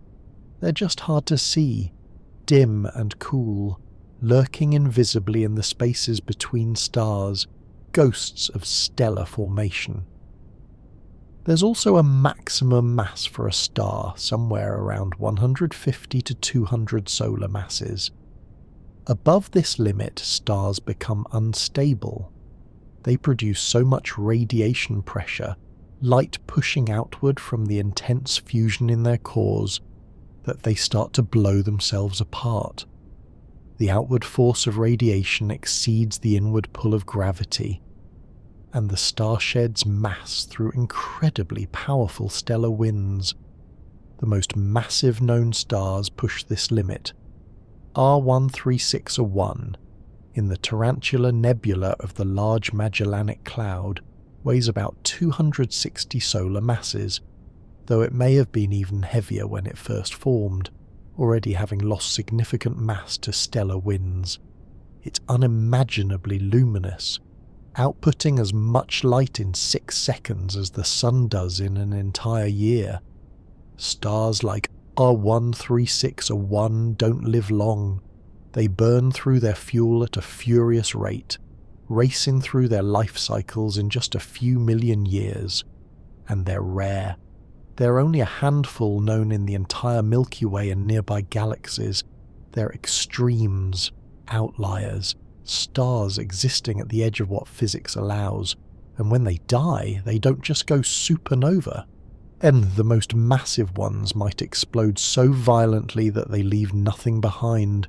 No neutron star, no black hole, just dispersed gas expanding into space. Or they might collapse directly into black holes, so massive and compact that not even a supernova can stop the collapse. They're stellar extremes, pushing the boundaries of what a star can be. R136A1, one of the most massive stars known, weighs about 260 solar masses and is so luminous it defies easy comprehension. As mentioned, it outputs as much light in 6 seconds as the sun does in an entire year. If you placed R136A1 where the sun is, Earth would be instantly vaporized. The sheer intensity of its radiation would strip away our atmosphere, boil the oceans and scorch the surface to molten rock in moments. And yet, from our perspective, R136A1 is invisible to the naked eye. It's too far away, about 163,000 light-years, in a neighbouring dwarf galaxy called the Large Magellanic Cloud. Distance dims even the most brilliant stars. Through a telescope, R136A1 is just one point of light among many in a dense star cluster, indistinguishable from its neighbours without spectroscopic analysis. These hypergiants are extraordinarily rare. In the entire Milky Way there might be only a few dozen stars this massive and luminous. They represent the extremes of stellar evolution, stars so large and energetic that they're constantly on the edge of instability. They lose mass through stellar winds at prodigious rates. R136A1 might shed the equivalent of Earth's mass every few thousand years, just blown away by radiation pressure. And they won't last. Stars this massive burn out in a few million years, exploding as pair instability supernovae, explosions so violent they leave nothing behind, not even a black hole. The star is completely disrupted, all its mass scattered back into space, enriching future generations with the heavy elements forged in its brief, brilliant life. They're cosmic fireworks, spectacular and fleeting. Wolf-Rayet stars are massive stars that have shed their outer hydrogen layers entirely, exposing their helium-rich cores to space. They're hot, surface temperatures of 25,000 to 100,000 degrees, and they glow blue-white, surrounded by nebulae of their own expelled material. The stellar winds from Wolf-Rayet stars are incredibly strong, blowing away several Earth masses of material per year. these stars are in a late stage of evolution. Having exhausted the hydrogen in their cores and moved on to fusing heavier elements, the mass loss is so extreme that the star can shed half its original mass or more, peeling away its outer layers like an onion until only the core remains. What's left is a bare, stellar core. Burning helium and heavier elements racing toward a supernova. Wolf-Rayet stars are rare and short-lived. They exist for only a few 100,000 years in this phase before exploding. But during that time, they're spectacular, bright, hot, and visually striking, often found at the centers of expanding nebulae glowing with ionized gas. The nebulae are shaped by the stellar winds, carved into shells and filaments by the outflowing material, and they're important. Wolf-Rayet stars are thought to be the progenitors of some of the most energetic supernova and gamma-ray bursts. When they finally collapse, they do so violently, sometimes creating black holes, sometimes blasting so much material into space that they trigger new waves of star formation. They're agents of change in the galaxy, recycling mass and energy, transforming the interstellar medium through their powerful winds and eventual explosions. Some stars experience sudden eruptions called nova outbursts, brightening dramatically by thousands or even tens of thousands of times in just a few days. The name nova comes from the Latin for new. Early astronomers thought these were new stars appearing in the sky, but they're not new stars, they're old stars undergoing explosive episodes. And novae occur in binary systems where one star is a white dwarf and the other is a normal star, often a red giant. The white dwarf's gravity pulls material from its companion, accumulating hydrogen on its surface. The hydrogen compresses under the white dwarf's intense gravity, heating up, building pressure until it reaches the temperature needed for fusion, and then it ignites, not gradually but all at once, in a runaway thermonuclear explosion. The entire surface layer of accumulated hydrogen fuses in a matter of hours, releasing enormous energy. The white dwarf brightens dramatically, blasting material into space at thousands of kilometers per second. Then, over days or weeks, it fades back to its original brightness. But here's the thing, unlike supernovae, novae don't destroy the star. The white dwarf survives. It continues pulling material from its companion, and in decades, centuries, or millennia it can happen again. Some systems are recurrent novae, erupting multiple times in recorded history. The white dwarf accumulates, ignites, erupts, and the cycle repeats over and over, a stellar pattern of explosion and recovery. A blue straggler is a star that appears younger and bluer than its neighbours. A puzzle, because all the stars in a cluster should be roughly the same age. If they form together, they should evolve together. The most massive stars aging fastest. But blue stragglers defy this expectation.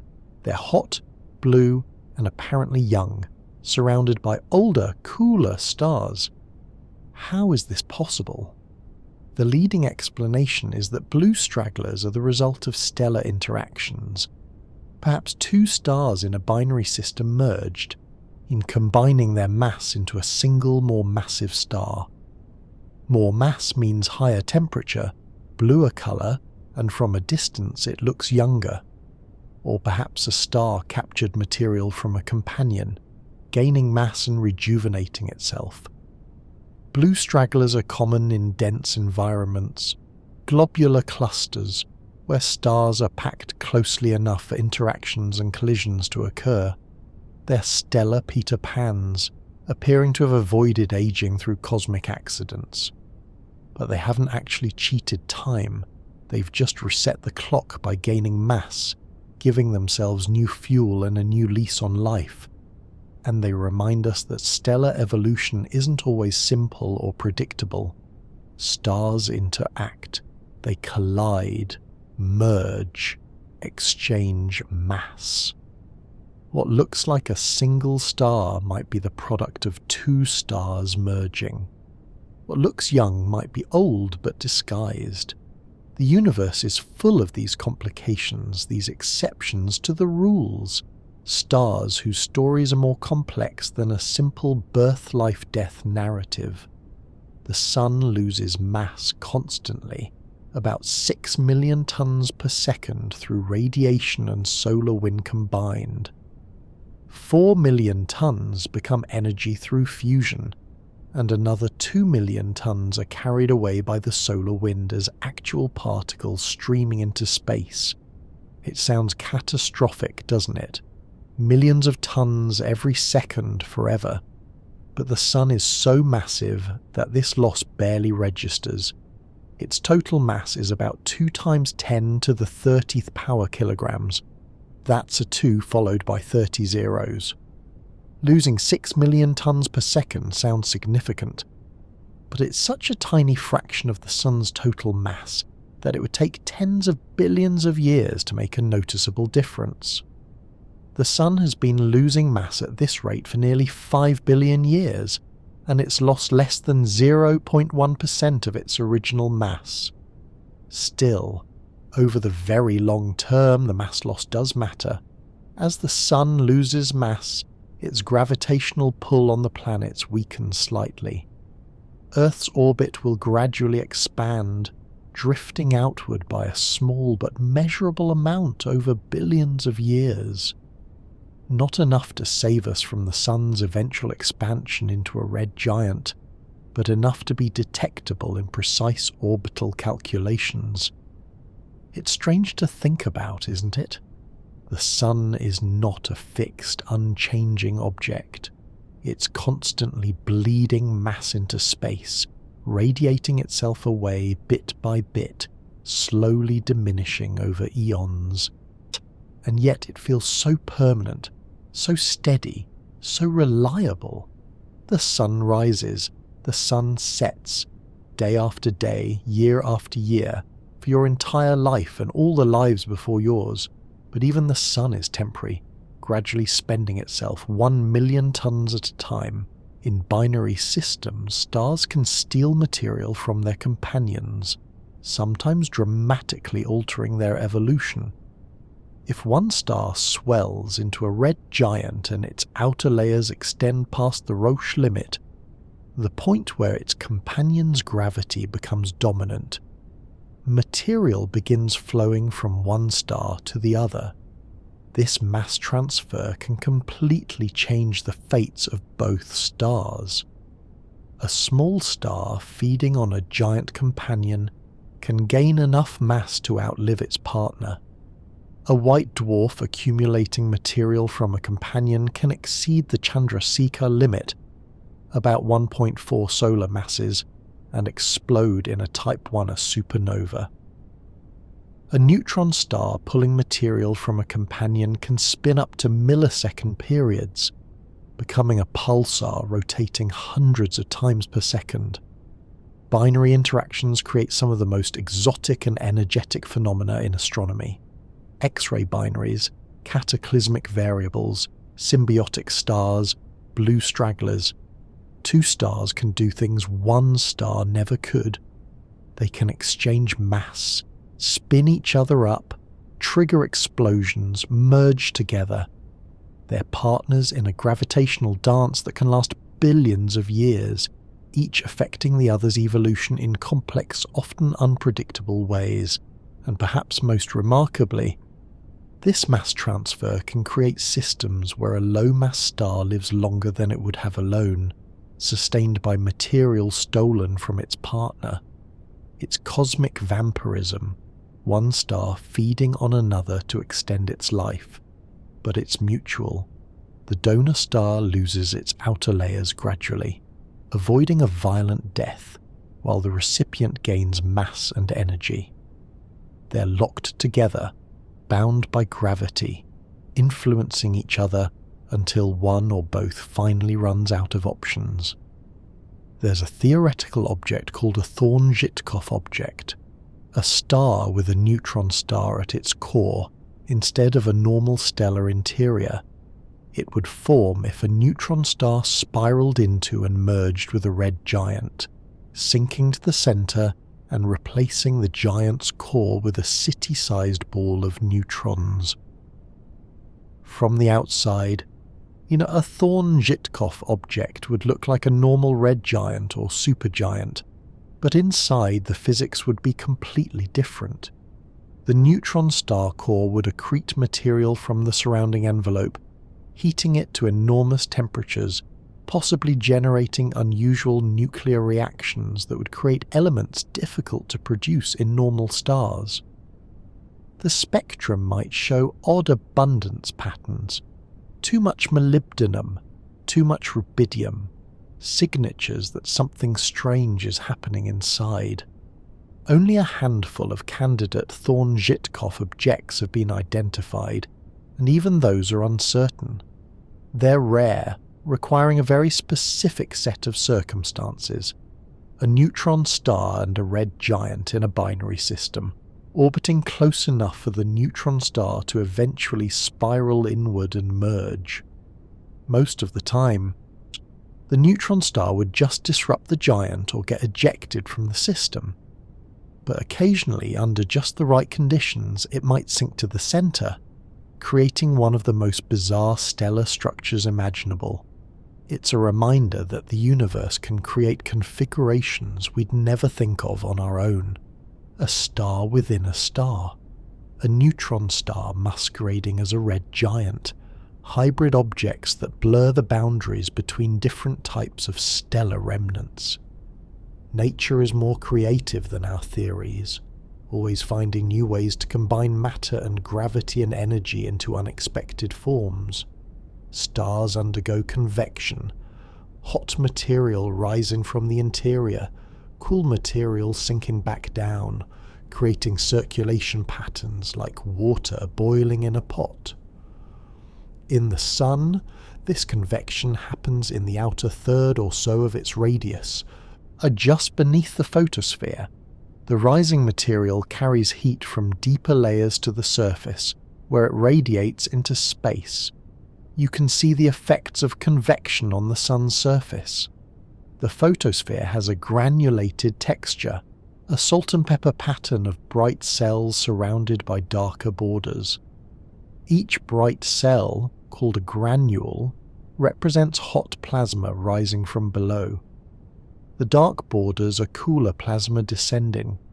Individual granules are enormous, about 1,000 kilometers across, larger than France, and they're constantly changing, bubbling up, cooling, and sinking back down in cycles lasting about 10 to 20 minutes.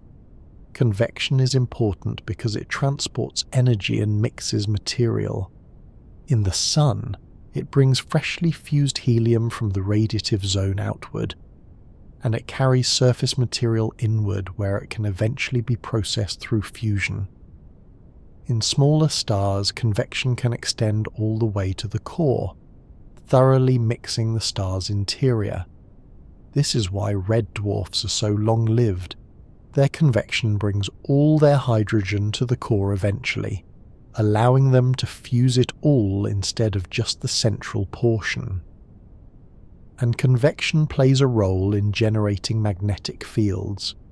The motion of charged plasma creates electric currents, and those currents generate magnetic fields, which thread through the star and emerge at the surface as sunspots, active regions, and the complex field structures that drive solar activity.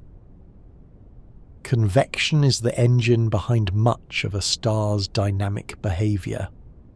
Astroseismology is the study of oscillations and vibrations in stars, stellar starquakes, if you will, though that's not quite accurate. Stars oscillate, pulsate, and ring in complex modes, their surfaces rising and falling by small amounts, sometimes just meters, sometimes kilometers. These oscillations are caused by sound waves trapped inside the star, bouncing around, creating standing wave patterns. By measuring these oscillations, detecting the tiny changes in brightness or radial velocity they produce, astronomers can probe a star's interior. Different oscillation modes penetrate to different depths, sampling different layers. The frequencies of oscillation depend on the star's internal structure, its density profile, its temperature, its composition. So by analysing the spectrum of oscillations, you can effectively see inside the star. The sun rings like a bell, vibrating in millions of different modes simultaneously, or some oscillations have periods of minutes, others hours. Some involve the whole star, others just surface layers. By studying these solar oscillations, a field called helioseismology, scientists have learned an enormous amount about the sun's interior, where the convective zone begins, how fast different layers rotate, how sound speed varies with depth. And now we're applying the same techniques to other stars. The Kepler Space Telescope observed thousands of stars with exquisite precision, detecting their oscillations, allowing astronomers to determine their masses, radii, ages, and internal structures. Asteroseismology has become a powerful tool, turning stars into instruments that reveal their own secrets through the music of their vibrations. Each star sings its own song, and we're learning to listen. Lyrae variables are pulsating stars that oscillate with remarkable regularity, typically with periods between a few hours and a day. They're old, low-mass stars in a specific evolutionary phase, having exhausted their core helium and currently burning helium in a shell around an inert carbon-oxygen core. This configuration makes them unstable, causing them to expand and contract rhythmically. What makes RR Lyrae stars especially valuable is that they all have roughly the same intrinsic luminosity. It doesn't matter whether one pulses in 0.5 days or 0.8 days, they're all about the same brightness, around 40 to 50 times more luminous than the sun. This makes them standard candles, cosmic lighthouses of known brightness. If you know how bright something actually is, and you measure how bright it appears, you can calculate its distance. So RR Lyrae stars are used to measure distances to globular clusters, to the halo of our galaxy, even to nearby galaxies.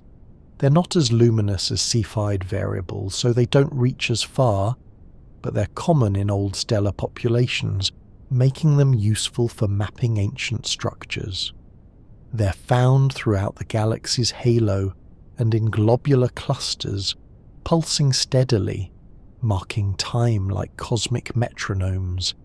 And because they're old, nearly as old as the galaxy itself, they're traces of the Milky Way's early history, remnants from when the galaxy was young, still visible today, still pulsing with the same steady rhythm they've maintained for billions of years. Mira variables are red giants that fluctuate dramatically in brightness over periods of months to years.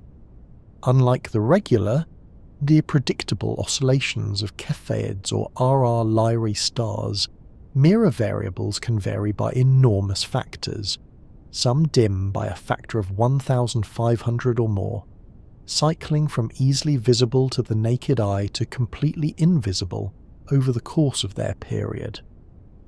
Mira itself, the star that gives this class its name, varies over about 11 months. At its brightest, it's one of the brighter stars in the constellation Cetus, the Whale. At its faintest, you'd need a telescope to see it at all. Ancient astronomers noticed this behaviour and called it Mira, meaning wonderful or astonishing in Latin. A star that appeared and disappeared seemed almost miraculous. The variations are caused by pulsations in the star's outer envelope. Mira variables are old, evolved stars, red giants or supergiants with extended, tenuous atmospheres. These atmospheres are unstable, expanding and contracting in long-period cycles. When the atmosphere expands, the star cools and dims. When it contracts, it heats up and brightens. The cycles aren't perfectly regular. There's some variation from period to period, but the pattern repeats decade after decade. Mira variables are stars in transition, approaching the end of their lives. They're losing mass through stellar winds, shedding their outer layers into space, slowly transforming into planetary nebulae and white dwarfs. Their dramatic brightness changes are symptoms of instability, of a star struggling to maintain equilibrium as it runs out of options. They're beautiful in their instability, pulsing and flickering, brightening and fading, visible reminders that even stars age and change. T-Tauri stars are very young stars, stellar infants, typically less than 10 million years old, still contracting under gravity and not yet settled into stable hydrogen fusion. They're named after T-Tauri, the prototype star in the constellation Taurus, and they represent one of the earliest visible stages of a star's life. T-Tauri stars are variable and active. They flicker and flare unpredictably, sometimes brightening by a magnitude or more in hours. They have strong stellar winds and often produce jets, collimated beams of material shooting out from their poles. Many are surrounded by protoplanetary disks, the remnants of the clouds they formed from, disks where planets are beginning to assemble. They're chaotic, energetic, unstable. Their brightness varies because of several factors. Material from the disk falling onto the star in irregular bursts. Cool spots on the surface, like sunspots but larger and more prominent, and changes in the disk itself which can partially obscure the star.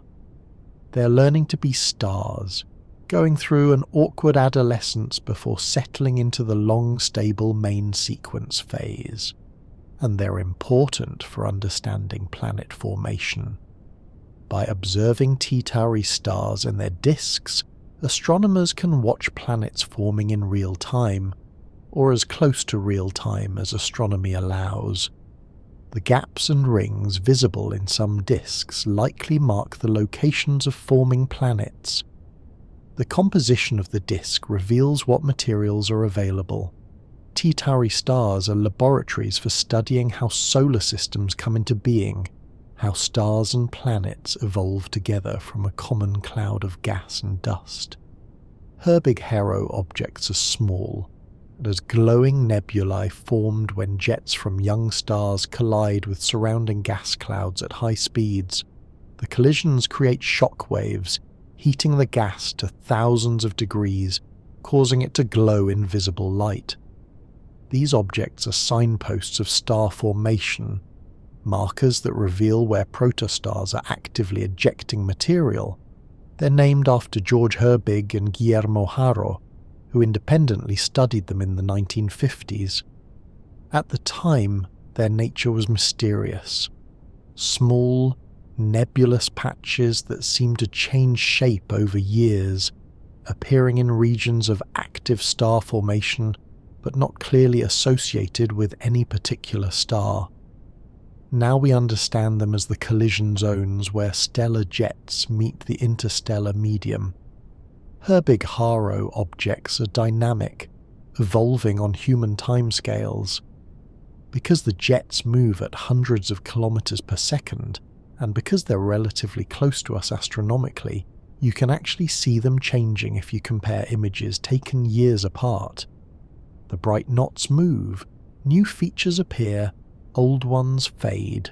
They're among the few astronomical objects dynamic enough to show visible motion over just a few years, and they're beautiful. Small, intricate nebulae glowing in the colours of ionized hydrogen and oxygen, often with complex structures, bows, knots, filaments. They're the visible evidence of stellar birth, proof that a protostar hidden behind dust is actively forming, growing, and ejecting material. They're whispers from stars we can't yet see, announcing their existence through the shock waves they create. The nearest known stellar nursery is the Ophiuchus molecular cloud, about 400 light-years away. It's a dark cloud visible in silhouette against the background stars, a region where dense gas blocks visible light. But infrared and radio telescopes can penetrate the dust, revealing dozens of protostars and young stars forming inside. Ophiuchus is part of a larger complex of molecular clouds in the constellation of the same name, regions of active star formation scattered along the plane of the Milky Way. These clouds are where the next generation is being born, stars that will eventually disperse, leaving behind open clusters that will gradually dissolve into the galaxy's general population. Most of the forming stars are hidden. The dust that obscures them also insulates them, trapping heat, allowing the collapsing gas to warm up without radiating the energy away. Only in infrared can we see the warm glow of protostars buried deep inside their cocoons, and even then, we're seeing them indirectly, through the light that manages to escape. Star formation is an ongoing process, happening right now in clouds like Ophiuchus throughout the galaxy. The Milky Way produces about 7 new stars per year on average. Not a huge rate compared to some galaxies, but steady, continuous. And each new star carries the potential for planets, for chemistry, for complexity. The universe is always making more of itself, quietly, patiently, in dark clouds scattered across space.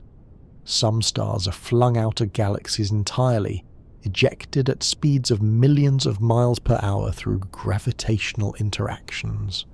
These are called runaway stars. Yeah, and they're travelling so fast that they'll escape the Milky Way's gravity and spend the rest of their lives in intergalactic space, orphaned from their home galaxy. Most runaway stars get their speed from close encounters with the supermassive black hole at the galaxy's centre. A binary star system wanders too close, the black hole's gravity tears the pair apart, and one star gets flung outward at incredible speed while the other gets captured. Or sometimes, a massive star in a dense cluster explodes as a supernova, and the asymmetric explosion gives its companion a gravitational kick, sending it careening out of the cluster at high velocity. Hypervelocity stars, the fastest runaways, can reach speeds of over 1,000 kilometers per second, fast enough to escape the Milky Way entirely. Dozens have been discovered, many traced back to the galactic centre, their trajectories pointing back to the region where they likely had their encounter. They're travelling outward, heading into the void between galaxies, destined to spend billions of years in the cold, dark expanse of intergalactic space. It's a lonely fate, isn't it? To be a star without a galaxy, drifting through the void, surrounded by nothing but darkness and the distant faint glow of other galaxies millions of light-years away. No stellar companions, no nebulae, no planets formed from a shared cloud. Just one star, alone, travelling at breakneck speed through an empty universe. The Sun orbits the centre of the Milky Way once every 225 to 250 million years, a period sometimes called a cosmic year or a galactic year. Since Earth formed about 4.6 billion years ago, Our solar system has completed only about 20 orbits around the galaxy, 20 laps, that's all. In the time Earth has existed, we've circled the galactic centre just 20 times. Think about what that means. The last time we were at this point in our orbit, 250 million years ago, dinosaurs were just beginning to appear on Earth. The time before that, the continents were joined in the supercontinent Pangaea. The time before that, the first amphibians were crawling onto land. Each orbit is an enormous span of time, encompassing the rise and fall of entire ecosystems, the evolution of countless species, and during each orbit the solar system experiences different environments. The Milky Way's spiral arms are regions of higher density, more stars, more nebula, more cosmic rays. As we orbit, we pass through spiral arms every few 100 million years. Some scientists have speculated that these passages might affect Earth's climate, or even trigger mass extinctions, though the evidence is uncertain. Right now, we're between spiral arms in a relatively quiet region called the Orion Spur. The sky is still full of stars, but it's less crowded than it would be in a spiral arm, and we're moving, orbiting at about 828,000 kilometers per hour relative to the galactic center, fast enough to circle the entire galaxy in 250 million years. The sun is not stationary. It's a traveller, and we're travelling with it. About 7 new stars are born in the Milky Way every year on average. That might not sound like much, just 7, but over billions of years it adds up. The galaxy has produced hundreds of billions of stars over its lifetime, and it's still making more, slowly but steadily, in molecular clouds scattered throughout the spiral arms. This rate has slowed considerably from the galaxy's youth. Billions of years ago, when the Milky Way was young and gas-rich, star formation was far more vigorous, perhaps hundreds or thousands of stars per year. But as the galaxy aged, as more gas was locked up in stars and planets, as some gas was expelled by supernovae and galactic winds, the rate declined. Now we're in a more sedate phase, forming stars at a trickle compared to the torrents of the past. Still, 7 stars per year means that somewhere in the galaxy, right now, a new star is being born. A cloud is collapsing, a protostar is igniting, fusion is beginning for the first time. It's happening while you sleep, while you work, while you listen to this. The galaxy is perpetuating itself, creating new generations, new futures, and some of those stars will have planets. Some of those planets might be habitable. Some might eventually develop life. The future of the galaxy is being seeded right now, in dark clouds we can barely see, in regions where gravity is slowly pulling matter together into new configurations, new possibilities. The Milky Way is old, yes, but it's not done. It's still creating, still evolving, still writing new chapters in its long, slow story. The oldest stars in our galaxy are found not in the bright spiral arms, but in the halo and in globular clusters. Ancient populations that formed when the Milky Way was young and still assembling. These stars are nearly as old as the universe itself. Some approaching 13 billion years, they've witnessed almost the entire history of the cosmos, formed when the first galaxies were taking shape. The spiral arms, by contrast, are where star formation happens now. They're regions of gas, dust, and young stars, bright blue giants, stellar nurseries, newly formed clusters. But the halo is quiet, dark, populated by old, dim stars that have been orbiting the galaxy for eons. These ancient stars have seen the galaxy change. When they formed, the Milky Way was smaller, less structured, perhaps still accreting smaller galaxies. They watched as the disk formed, as the spiral arms appeared, As newer generations of stars enrich the gas with heavy elements, they're witnesses to the galaxy's evolution, fossils from its youth still visible today, and they're different from younger stars. They're metal poor, containing only trace amounts of elements heavier than helium. Their spectra are sparse, lacking the rich absorption lines seen in sun-like stars. They're nearly pure hydrogen and helium, closer to the primordial composition of the early universe. And they're a reminder that the galaxy has a history, that it wasn't always as it is now, that it grew and changed and evolved over billions of years, just as stars do.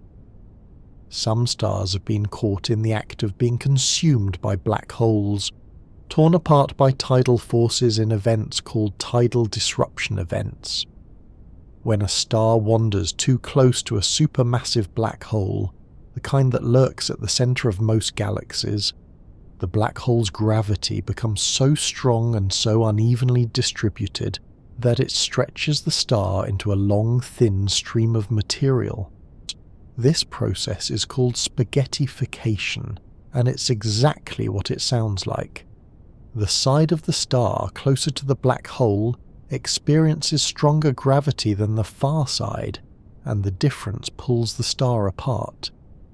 The material forms a long tail, spiralling into the black hole, heating up from friction as it falls, emitting intense radiation. X-rays, ultraviolet light, visible light. From our perspective, we see a sudden brightening, a flare from the galactic core that wasn't there before, lasting weeks or months as the star's material gradually accretes. These events are rare, happening perhaps once every 10,000 to 100,000 years in a given galaxy. But because we can observe millions of galaxies, astronomers detect dozens of them. It's a violent end for a star. They ripped apart not by its own evolution, but by getting too close to something even more extreme. The star never explodes, never becomes a white dwarf or a neutron star. It's simply shredded, its material pulled into the black hole or flung back into space in the aftermath. It's a reminder that not all stars die on their own terms. Some are claimed by the galaxy's central monster before they've had a chance to age naturally. The sun's luminosity has increased by about 30% since it first formed 4.6 billion years ago. This might seem surprising. Shouldn't the sun be dimmer as it ages and uses up its fuel? But the opposite is happening. The sun is getting brighter, hotter, more energetic over time. The reason has to do with helium accumulation in the core. As the sun fuses hydrogen into helium, the helium ash builds up in the centre. You're slowly increasing the core's density. To maintain hydrostatic equilibrium, the balance between gravity and pressure, the core has to compress slightly and heat up. The higher temperature increases the fusion rate, which increases the energy output, which makes the sun brighter. This is a slow process, but it's steady and relentless. Over billions of years, the sun has gradually brightened, and it will continue to do so for the next few billion years. In about 1 billion years, the sun will be hot enough that Earth's climate will become uninhabitable. The oceans will evaporate, the atmosphere will be stripped away, and the planet will become a lifeless, scorched desert, long before the sun becomes a red giant. So the sun's aging doesn't mean dimming. It means brightening, heating, slowly becoming more intense. The gentle star that nurtured life on Earth for billions of years will eventually become too fierce, too bright, and life, if it still exists, will have to migrate outward to the moons of Jupiter or Saturn, or leave the solar system entirely. Even stability has its limits. Even the main sequence doesn't last forever. In about 1 billion years, long before the sun becomes a red giant, it will be hot enough to boil away Earth's oceans. This isn't the dramatic, explosive end we often imagine. It's a slow death by overheating caused by the sun's gradual brightening as it ages. The increased luminosity will warm Earth's surface, causing more water to evaporate into the atmosphere. Water vapor is a greenhouse gas, so more of it in the atmosphere traps more heat, which causes more evaporation, which traps more heat. A runaway feedback loop. The oceans will slowly evaporate, the atmosphere will thicken with steam, and Earth's surface temperature will climb higher and higher. Eventually, the planet will enter a moist greenhouse phase, where the upper atmosphere becomes so saturated with water vapor that ultraviolet light from the sun can break the water molecules apart. The hydrogen will escape into space. It's light enough that Earth's gravity can't hold it once it reaches the upper atmosphere. The oxygen will react with surface rocks, oxidizing them. Over hundreds of millions of years, Earth will lose its water completely, molecule by molecule, atom by atom, dissociating and bleeding into space. What's left will be a dry, hot world, scorched and lifeless, its surface baked under an increasingly bright sun. The oceans that gave birth to life, and that sustained it for billions of years, will be gone, scattered into space as individual atoms, never return. Long before the sun's red giant phase, Earth's story as a living world will have ended. The planet will still exist, still orbit, but it will be dead, silent, empty. We don't fully understand what astronomers call the initial mass function, the distribution of stellar masses that emerge from a collapsing cloud. When a cloud fragments and forms stars, it produces some massive stars, more medium-mass stars and many, many low-mass stars. This distribution is surprisingly consistent across different star-forming regions, different galaxies, different epochs of cosmic history. But we don't know why.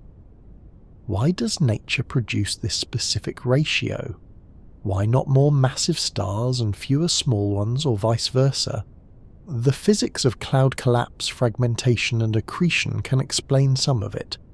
Smaller fragments form more easily than large ones, and massive stars blow away their surrounding gas quickly, limiting their growth. But the full explanation remains elusive. This distribution shapes everything about a galaxy's evolution. Massive stars die quickly and return heavy elements to the interstellar medium. Low-mass stars lock up material for trillions of years. The ratio between them determines how quickly a galaxy enriches itself with metals, how long star formation can continue, how bright the galaxy appears. The initial mass function is fundamental, and yet its underlying cause remains mysterious. It's one of those questions that seems simple on the surface but touches deep aspects of physics. Turbulence, magnetic fields, radiation pressure, gravity, thermodynamics, all interacting in complex nonlinear ways. And maybe the answer isn't universal, maybe different environments, different conditions, produce slightly different distributions, or maybe there's a fundamental reason, a deep principle we haven't yet uncovered, that dictates how clouds fragment into stars. The universe follows this pattern, but it hasn't told us why. The question of whether stars can form in complete isolation, alone, without siblings, far from any cluster, is still debated. Most stars seem to form in groups, in molecular clouds that fragment into dozens or hundreds of protostars simultaneously. The evidence for this is strong. Young stars are almost always found in clusters or associations, yes, and even field stars, seemingly isolated stars scattered throughout the galaxy, were likely born in clusters that have since dispersed. But are there exceptions? Can a small, isolated cloud collapse and form a single star without companions? The physics suggests it's possible, but rare. Small clouds might not fragment into multiple pieces, they might just collapse into one object. Or perhaps interactions in a larger cloud can eject a protostar before it finishes forming, sending it off alone to complete its collapse in isolation. We haven't definitively identified truly isolated star formation. Every case that looks like it might be isolated could also be explained as a star that formed in a small group and was later ejected. The question remains open, a puzzle at the boundary between observation and theory. And maybe the answer doesn't matter practically. Most stars form in groups, that much is clear. But there's something philosophically interesting about the question. Can a star come into existence alone? Or does it always need siblings? Is isolation possible from the very beginning? Or is every star born into a community, even if that community later disperses? It's a question about origins, about whether loneliness is fundamental or something that happens over time. Some astronomers search for Dyson spheres, hypothetical megastructures built by advanced civilizations to harvest a star's energy.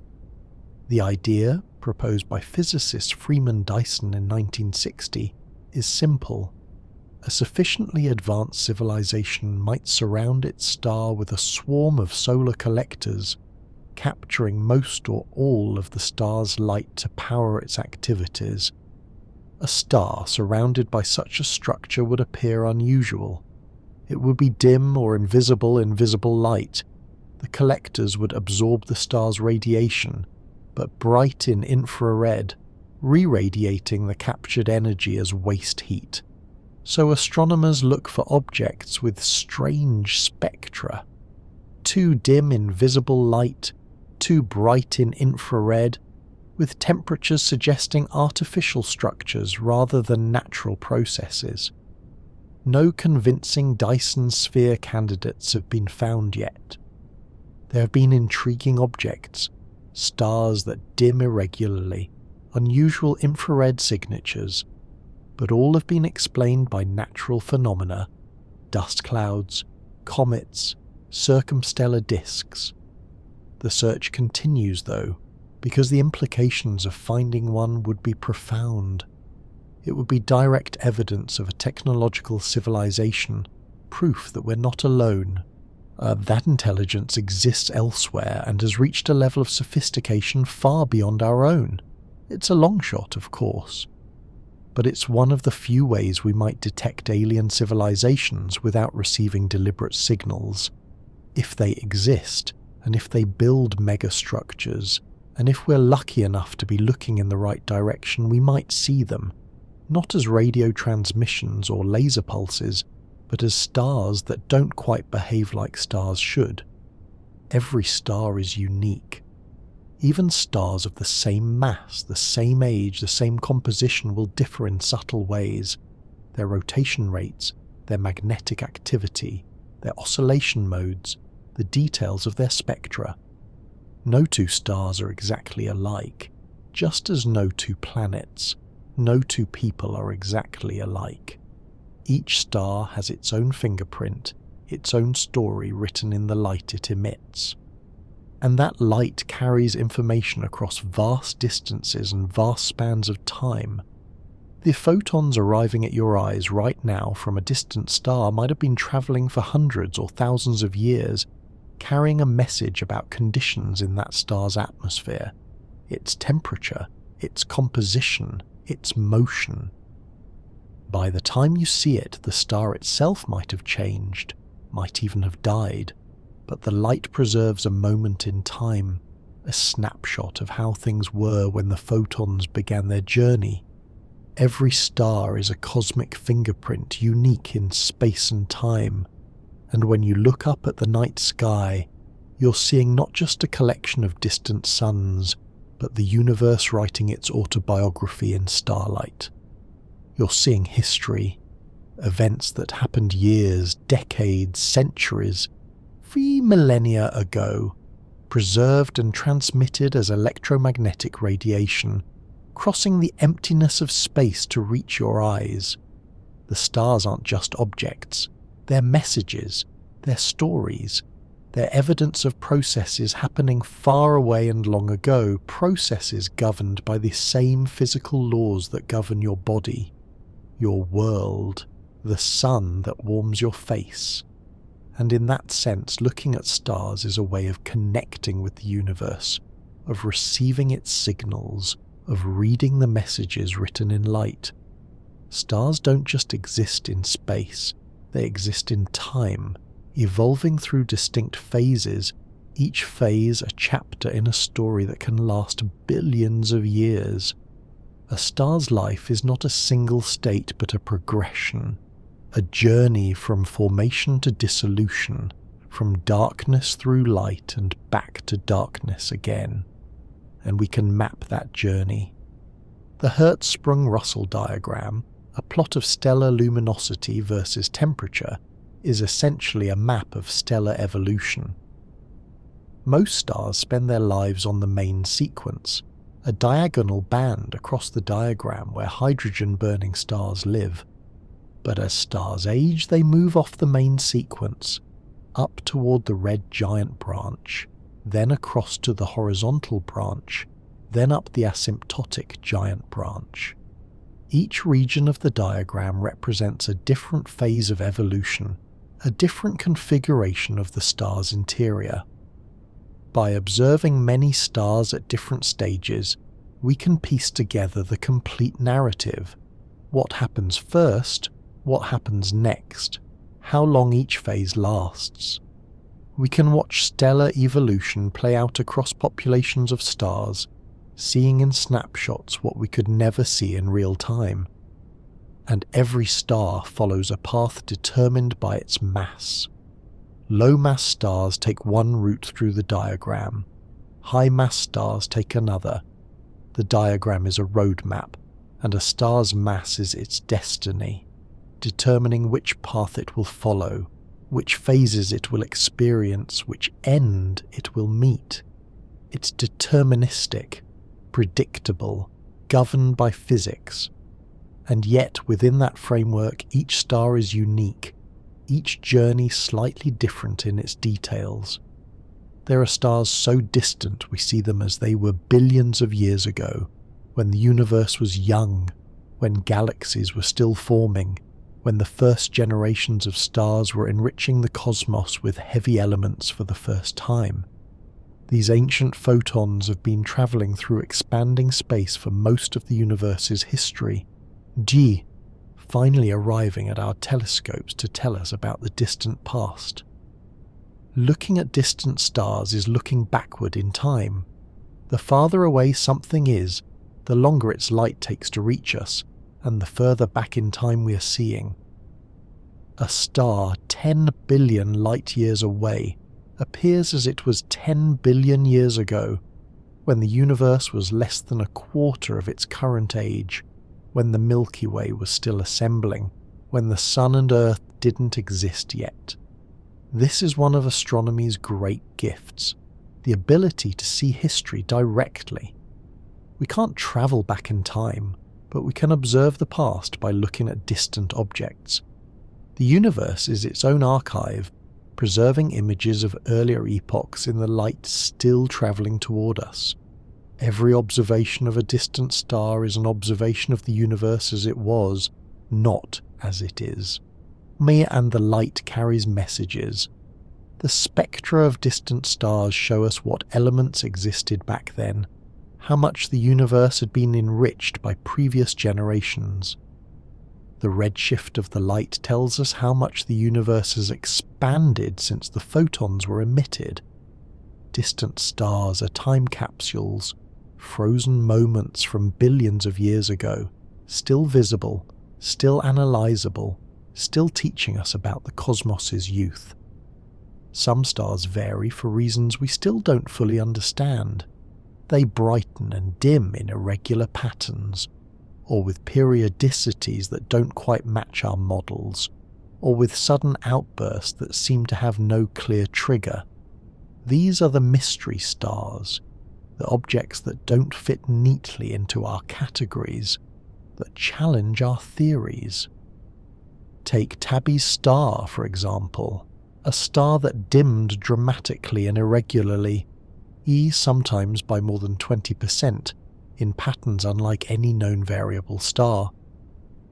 For a while, some speculated it might be surrounded by alien megastructures, though the most likely explanation involves unusual dust clouds, or perhaps a swarm of comets. But the point is, we don't know for certain. The star is strange, and strange things demand explanation. Or Betelgeuse, which dimmed unexpectedly in 2019 to 2020, sparking speculation that it was about to go supernova. Turns out it was probably just a temporary cloud of dust, but the event reminded us that even well-studied stars can surprise us, can behave in ways we didn't predict. The universe is full of these outliers, these exceptions, these objects that don't quite follow the rules. And they're valuable precisely because they don't fit. They're telling us our models are incomplete, that there are phenomena we haven't accounted for, processes we don't fully understand. The mystery stars are invitations to deeper understanding, puzzles waiting to be solved, reminders that for all we've learned, there's still so much we don't know. Stars are fragile, in a sense, even though they're enormous and powerful. They exist in a narrow window of stability, balancing gravity against pressure, fusion rate against energy loss, constantly adjusting to maintain equilibrium. Disrupt that balance and the star changes, sometimes dramatically. Add mass to a star, and it has to burn hotter to support itself. Remove mass, and it cools. Change the composition, and the fusion reactions shift. Spin the star faster, and centrifugal forces alter its shape. Everything is connected. Everything affects everything else. And the star responds to every perturbation by adjusting its internal structure. And yet, within this fragility there's remarkable stability. The sun has shone steadily for billions of years, its brightness varying by less than 1% over centuries. The mechanisms that maintain this stability, negative feedback loops, self-regulating processes, are robust and reliable. A star is simultaneously delicate and stable, sensitive to changes yet resistant to disruption, walking a tightrope between collapse and explosion, but doing so with grace and endurance. Perhaps that's what's most remarkable about stars, not their size or their power, but their stability, the fact that they can exist at all, that they can maintain themselves for billions of years, fusing elements, radiating light, supporting themselves against gravity through the sheer force of nuclear reactions. It's an improbable balance, and yet it works reliably across the universe, in billions upon billions of stars. And because it works, because stars are stable, complexity is possible. Planets can form, life can arise, the universe can know itself. When you look up at the stars, you're participating in an ancient human activity, one that connects you to every culture, every civilization, every person who has ever lived under the night sky. The stars have been constant companions throughout human history, markers of time, guides for navigation, subjects of myth and story. Different cultures saw different patterns, different meanings. The Greeks saw heroes and monsters, the Chinese saw celestial bureaucracies, and indigenous Australians saw songlines and creation stories. The Maya tracked Venus with extraordinary precision, encoding its cycles into their architecture and calendars. Every culture looked up and found meaning, found structure, found stories written in the arrangement of stars, and those stories mattered. They helped people navigate, both literally, across oceans, across deserts, and metaphorically through life's questions and mysteries. The stars provided a framework for understanding time, for marking seasons, for orienting oneself in space. They were reliable, predictable, eternal, or so it seemed. Now we know more. We know what stars are, how they work, why they shine. We've traded myth for understanding, stories for physics. But maybe we've also lost something, that sense of the sky as a narrative.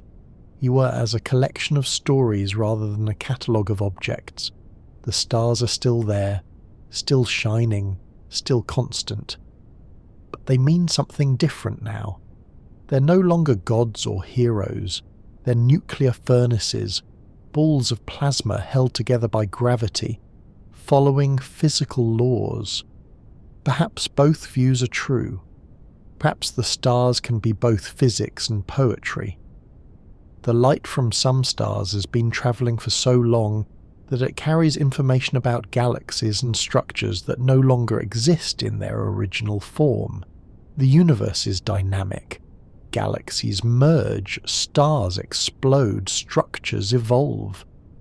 When we observe a galaxy 10 billion light-years away, we're seeing it as it was 10 billion years ago, but that galaxy has changed in the intervening time. It might have merged with another galaxy. Its stars might have died and been replaced. This structure we observe is a ghost, an echo from the deep past.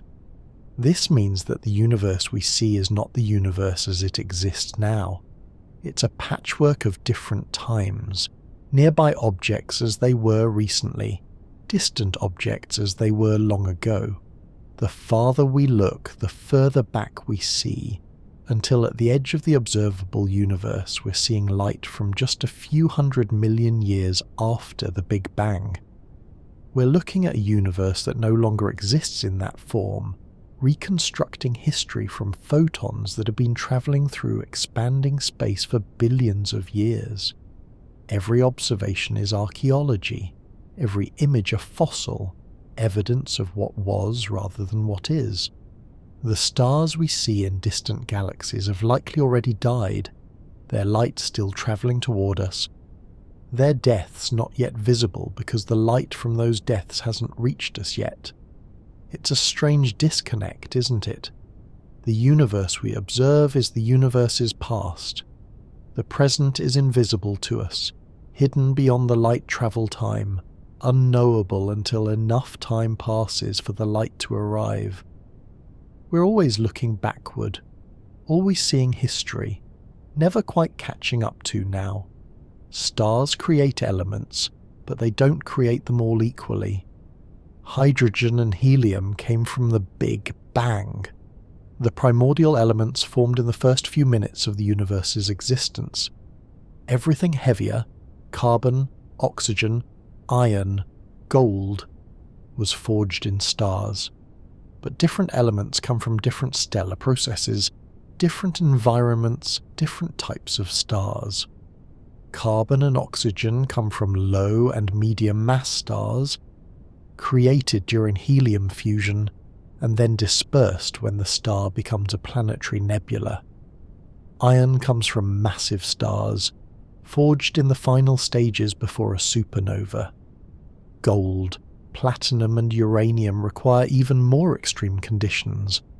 Neutron star mergers, where matter is compressed and bombarded with neutrons, building up heavy elements through rapid neutron capture. So when you look at the elements around you, the iron in a skillet, the gold in a ring, the carbon in your body, you're looking at products of different stellar deaths, different cosmic events, scattered across billions of years. The universe's chemistry is a history written in elements, each isotope a signature of the process that created it, and we're still discovering these processes. The detection of gravitational waves from neutron star mergers in 2017 confirmed that these collisions produce heavy elements, creating gold and platinum in quantities that dwarf anything a supernova could produce. The universe has multiple assembly lines for making elements, different stellar factories operating according to different recipes, all contributing to the periodic table. The space between stars is not empty. It's filled with gas, mostly hydrogen, some helium, traces of heavier elements, along with dust grains, cosmic rays, magnetic fields, and radiation. This interstellar medium is the reservoir from which new stars form and the repository into which dying stars return their material. The density is incredibly low by terrestrial standards, a few atoms per cubic centimetre, sometimes even fewer. For comparison, the air at sea level contains about 10 to the power of 19 molecules per cubic centimetre. The interstellar medium is a near-perfect vacuum by Earth standards, and yet integrated over the vast distances of space, there's significant mass. The interstellar medium accounts for about 10 to 15% of the visible mass in the galaxy, and it's constantly being recycled. Stars form from it, fuse elements, then return material to it through stellar winds, planetary nebulae, and supernovae. The returned material is enriched with heavy elements, raising the overall metallicity of the interstellar medium over time. The next generation of stars forms from this enriched gas, inheriting the chemical legacy of previous generations. It's a cycle that has been operating for billions of years, slowly enriching the galaxy with heavier elements, that is gradually increasing the fraction of material that's been processed through stars. The interstellar medium is a bridge between generations of stars, a medium of exchange, a memory of all the stellar deaths that have occurred. It's not empty space, it's a cosmic recycling system, and it's been running since the galaxy formed. Some stars orbit each other so closely that their orbital period, lasts only minutes or hours. These ultra-compact binaries are typically pairs of white dwarfs or a white dwarf and a neutron star, objects so dense and small that they can orbit at extreme speeds while remaining stable. One such system, known as HM Cancri, consists of two white dwarfs orbiting each other every 5.4 minutes. 5 minutes. They're so close that the distance between them is less than the diameter of Earth. They're spiraling inward. The losing energy to gravitational waves, ripples in space-time predicted by Einstein and directly detected for the first time in 2015. Eventually, millions of years from now, these two white dwarfs will merge. The combined mass might exceed the Chandrasekhar limit, triggering a Type 1a supernova, or they might merge more gently, creating a single, more massive white dwarf. Either way, the system is temporary, doomed by its own orbital configuration, spiraling toward a final merger. These systems are laboratories for testing general relativity, for studying gravitational waves, for understanding stellar evolution in extreme environments, and they're beautiful in their extremity. Two stellar remnants locked in a rapid dance, orbiting each other dozens of times per hour, slowly spiraling closer. Yes, two dead stars performing a final waltz before merging into one. We live in a galaxy, and our galaxy lives in a cluster, and that cluster is part of a supercluster, nested structures extending outward in a cosmic hierarchy. The Milky Way is part of the local group, a small cluster containing about 80 galaxies, dominated by the Milky Way and Andromeda. The local group is part of the Virgo supercluster, which contains thousands of galaxies spread across 110 million light-years. And all of this is moving. The Sun orbits the Milky Way. The Milky Way and Andromeda are falling toward each other, destined to merge in about 4 billion years. The local group is being pulled toward the great attractor, a massive concentration of mass hundreds of millions of light years away, and the entire supercluster is drifting through space, carried along by the expansion of the universe. Nothing is stationary, everything is in motion, orbiting, falling, drifting. The stars we see are snapshots of a dynamic system, frozen in time by the finite speed of light. The galaxy is evolving, the universe is expanding, structures are forming and dissolving across cosmic timescales, and we're embedded in all of it, passengers on a planet orbiting a star, orbiting a galaxy, moving through a supercluster, drifting through an expanding universe. It's motion all the way down and motion all the way up, and yet from our perspective, it all seems so still, so unchanging. The stars don't appear to move. The galaxy looks stable. Only careful measurements reveal the truth that everything is moving, everything is changing, just too slowly for us to perceive directly. The stars visible to your naked eye, the few thousand you can see on a dark, clear night, are all relatively nearby, within a few thousand light years. That's a tiny fraction of the Milky Way's 100,000 light-year diameter. Most of the galaxy is invisible to your unaided eyes, too distant for its stars to appear bright enough to see. But telescopes change everything. They gather more light, revealing fainter and fainter stars. The Hubble Space Telescope can see stars millions of times dimmer than the faintest naked-eye stars. And with each increase in sensitivity, the census grows. More stars, more distant, more varied, revealing populations we never knew existed. There are stars in our galaxy that have never been seen by human eyes and never will be. Too dim, too distant, too obscured by dust. They exist. They shine. They live their lives in complete anonymity. No one names them. No one observes them. They're just there, part of the galaxy's vast population, contributing to its mass, its light, its story, but individually unknown and unknowable. And that's humbling, isn't it? The idea that there are billions of stars we'll never see, never study, never even know about. The night sky, beautiful as it is, shows us only the nearest, brightest fraction. The rest of the galaxy is hidden, not behind anything in particular, just by distance and dimness, an invisible majority that outnumbers the visible stars by thousands to one. Stars have been constant throughout human history, but they won't be constant forever. The Milky Way is slowly running out of gas. Star formation is declining as more material gets locked up in stars, planets, and brown dwarfs, and as some gas is expelled from the galaxy by supernovae and stellar winds. In a few billion years, the collision with Andromeda will trigger a burst of star formation as the two galaxies' gas clouds collide and compress. But that will be the last major episode.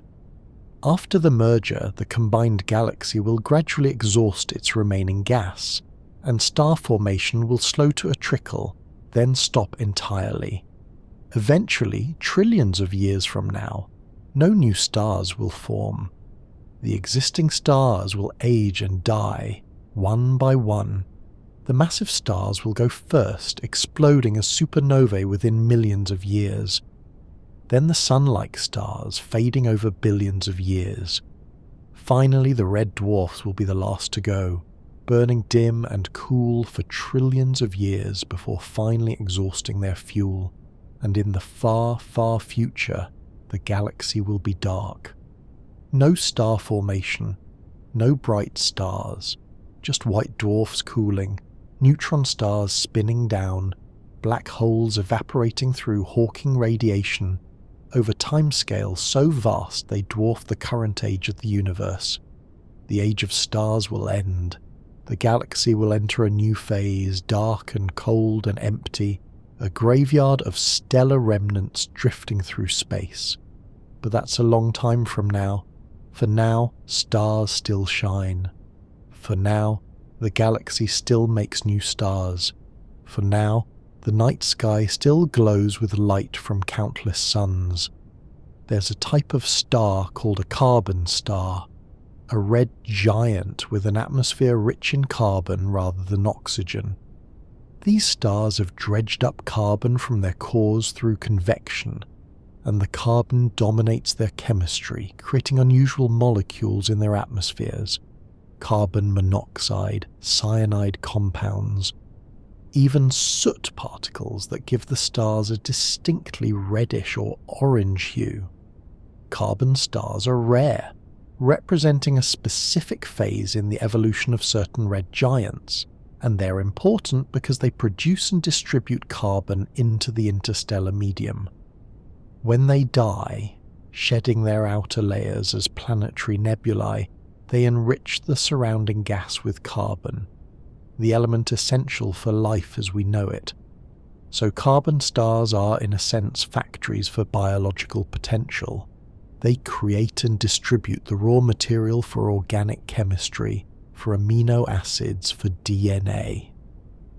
Every carbon atom in your body might have passed through a carbon star at some point in the distant past, forged in fusion, dredged to the surface, expelled into space, incorporated into a new cloud, formed into the sun and planets, and eventually ending up in you.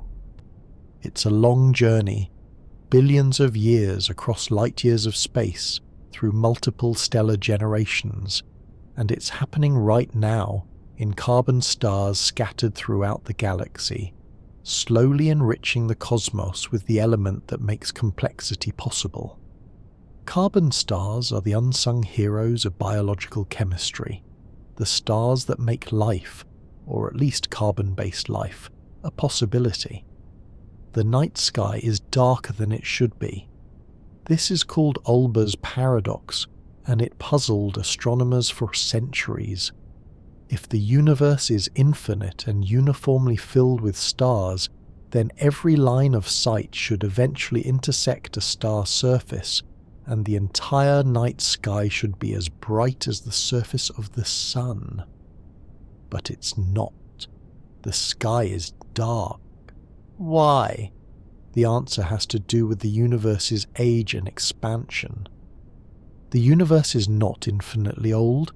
It's about 14 billion years old, so light from stars more than 14 billion light years away hasn't had time to reach us yet, and the universe is expanding, which redshifts light from distant stars, shifting it out of the visible range and into infrared and radio wavelengths. So even though there are countless stars out there, their light is either still on its way or shifted out of visibility. The darkness of the night sky is evidence of cosmic finitude. The universe has an age, a beginning, a history. If it were infinitely old and static, the sky would be bright. But it's not, and that darkness tells us something fundamental about the cosmos. It had a beginning, and it's been expanding ever since. So the next time you look up at a dark sky, remember that the darkness itself is information. It's telling you about the universe's youth, its expansion, its finite past. The stars shine, yes, but the spaces between them are dark, and that darkness is just as meaningful as the light. Every star is unique, with its own story written in light, a cosmic fingerprint travelling across space and time. Some stars are young, just beginning their lives, still surrounded by the clouds that form them. Some are middle-aged, stable and steady like our sun, burning hydrogen in quiet equilibrium. Some are old, swollen into red giants, shedding their outer layers in gentle winds, and some are dying or dead, white dwarfs cooling, neutron stars spinning, black holes lurking invisibly. Each star is a universe unto itself, a sphere of plasma held together by gravity, powered by fusion, radiating energy into space. Each has a temperature, a composition, a rotation rate, a magnetic field, a history. Each is different, even if the differences are subtle, even if they follow predictable patterns. And when you look up at the night sky, you're seeing not just distant suns, but the universe writing its autobiography in starlight. You're seeing light that left those stars years, decades, centuries, millennia ago, carrying messages about temperature and composition and motion. You're seeing history preserved in photons, evidence of processes happening far away and long ago. The stars are temporary. They form, they shine, they change, they die. But while they exist, they illuminate the cosmos, they create elements, they generate energy, they make planets possible, and life and consciousness. They allow the universe to know itself, to observe itself, to wonder about itself.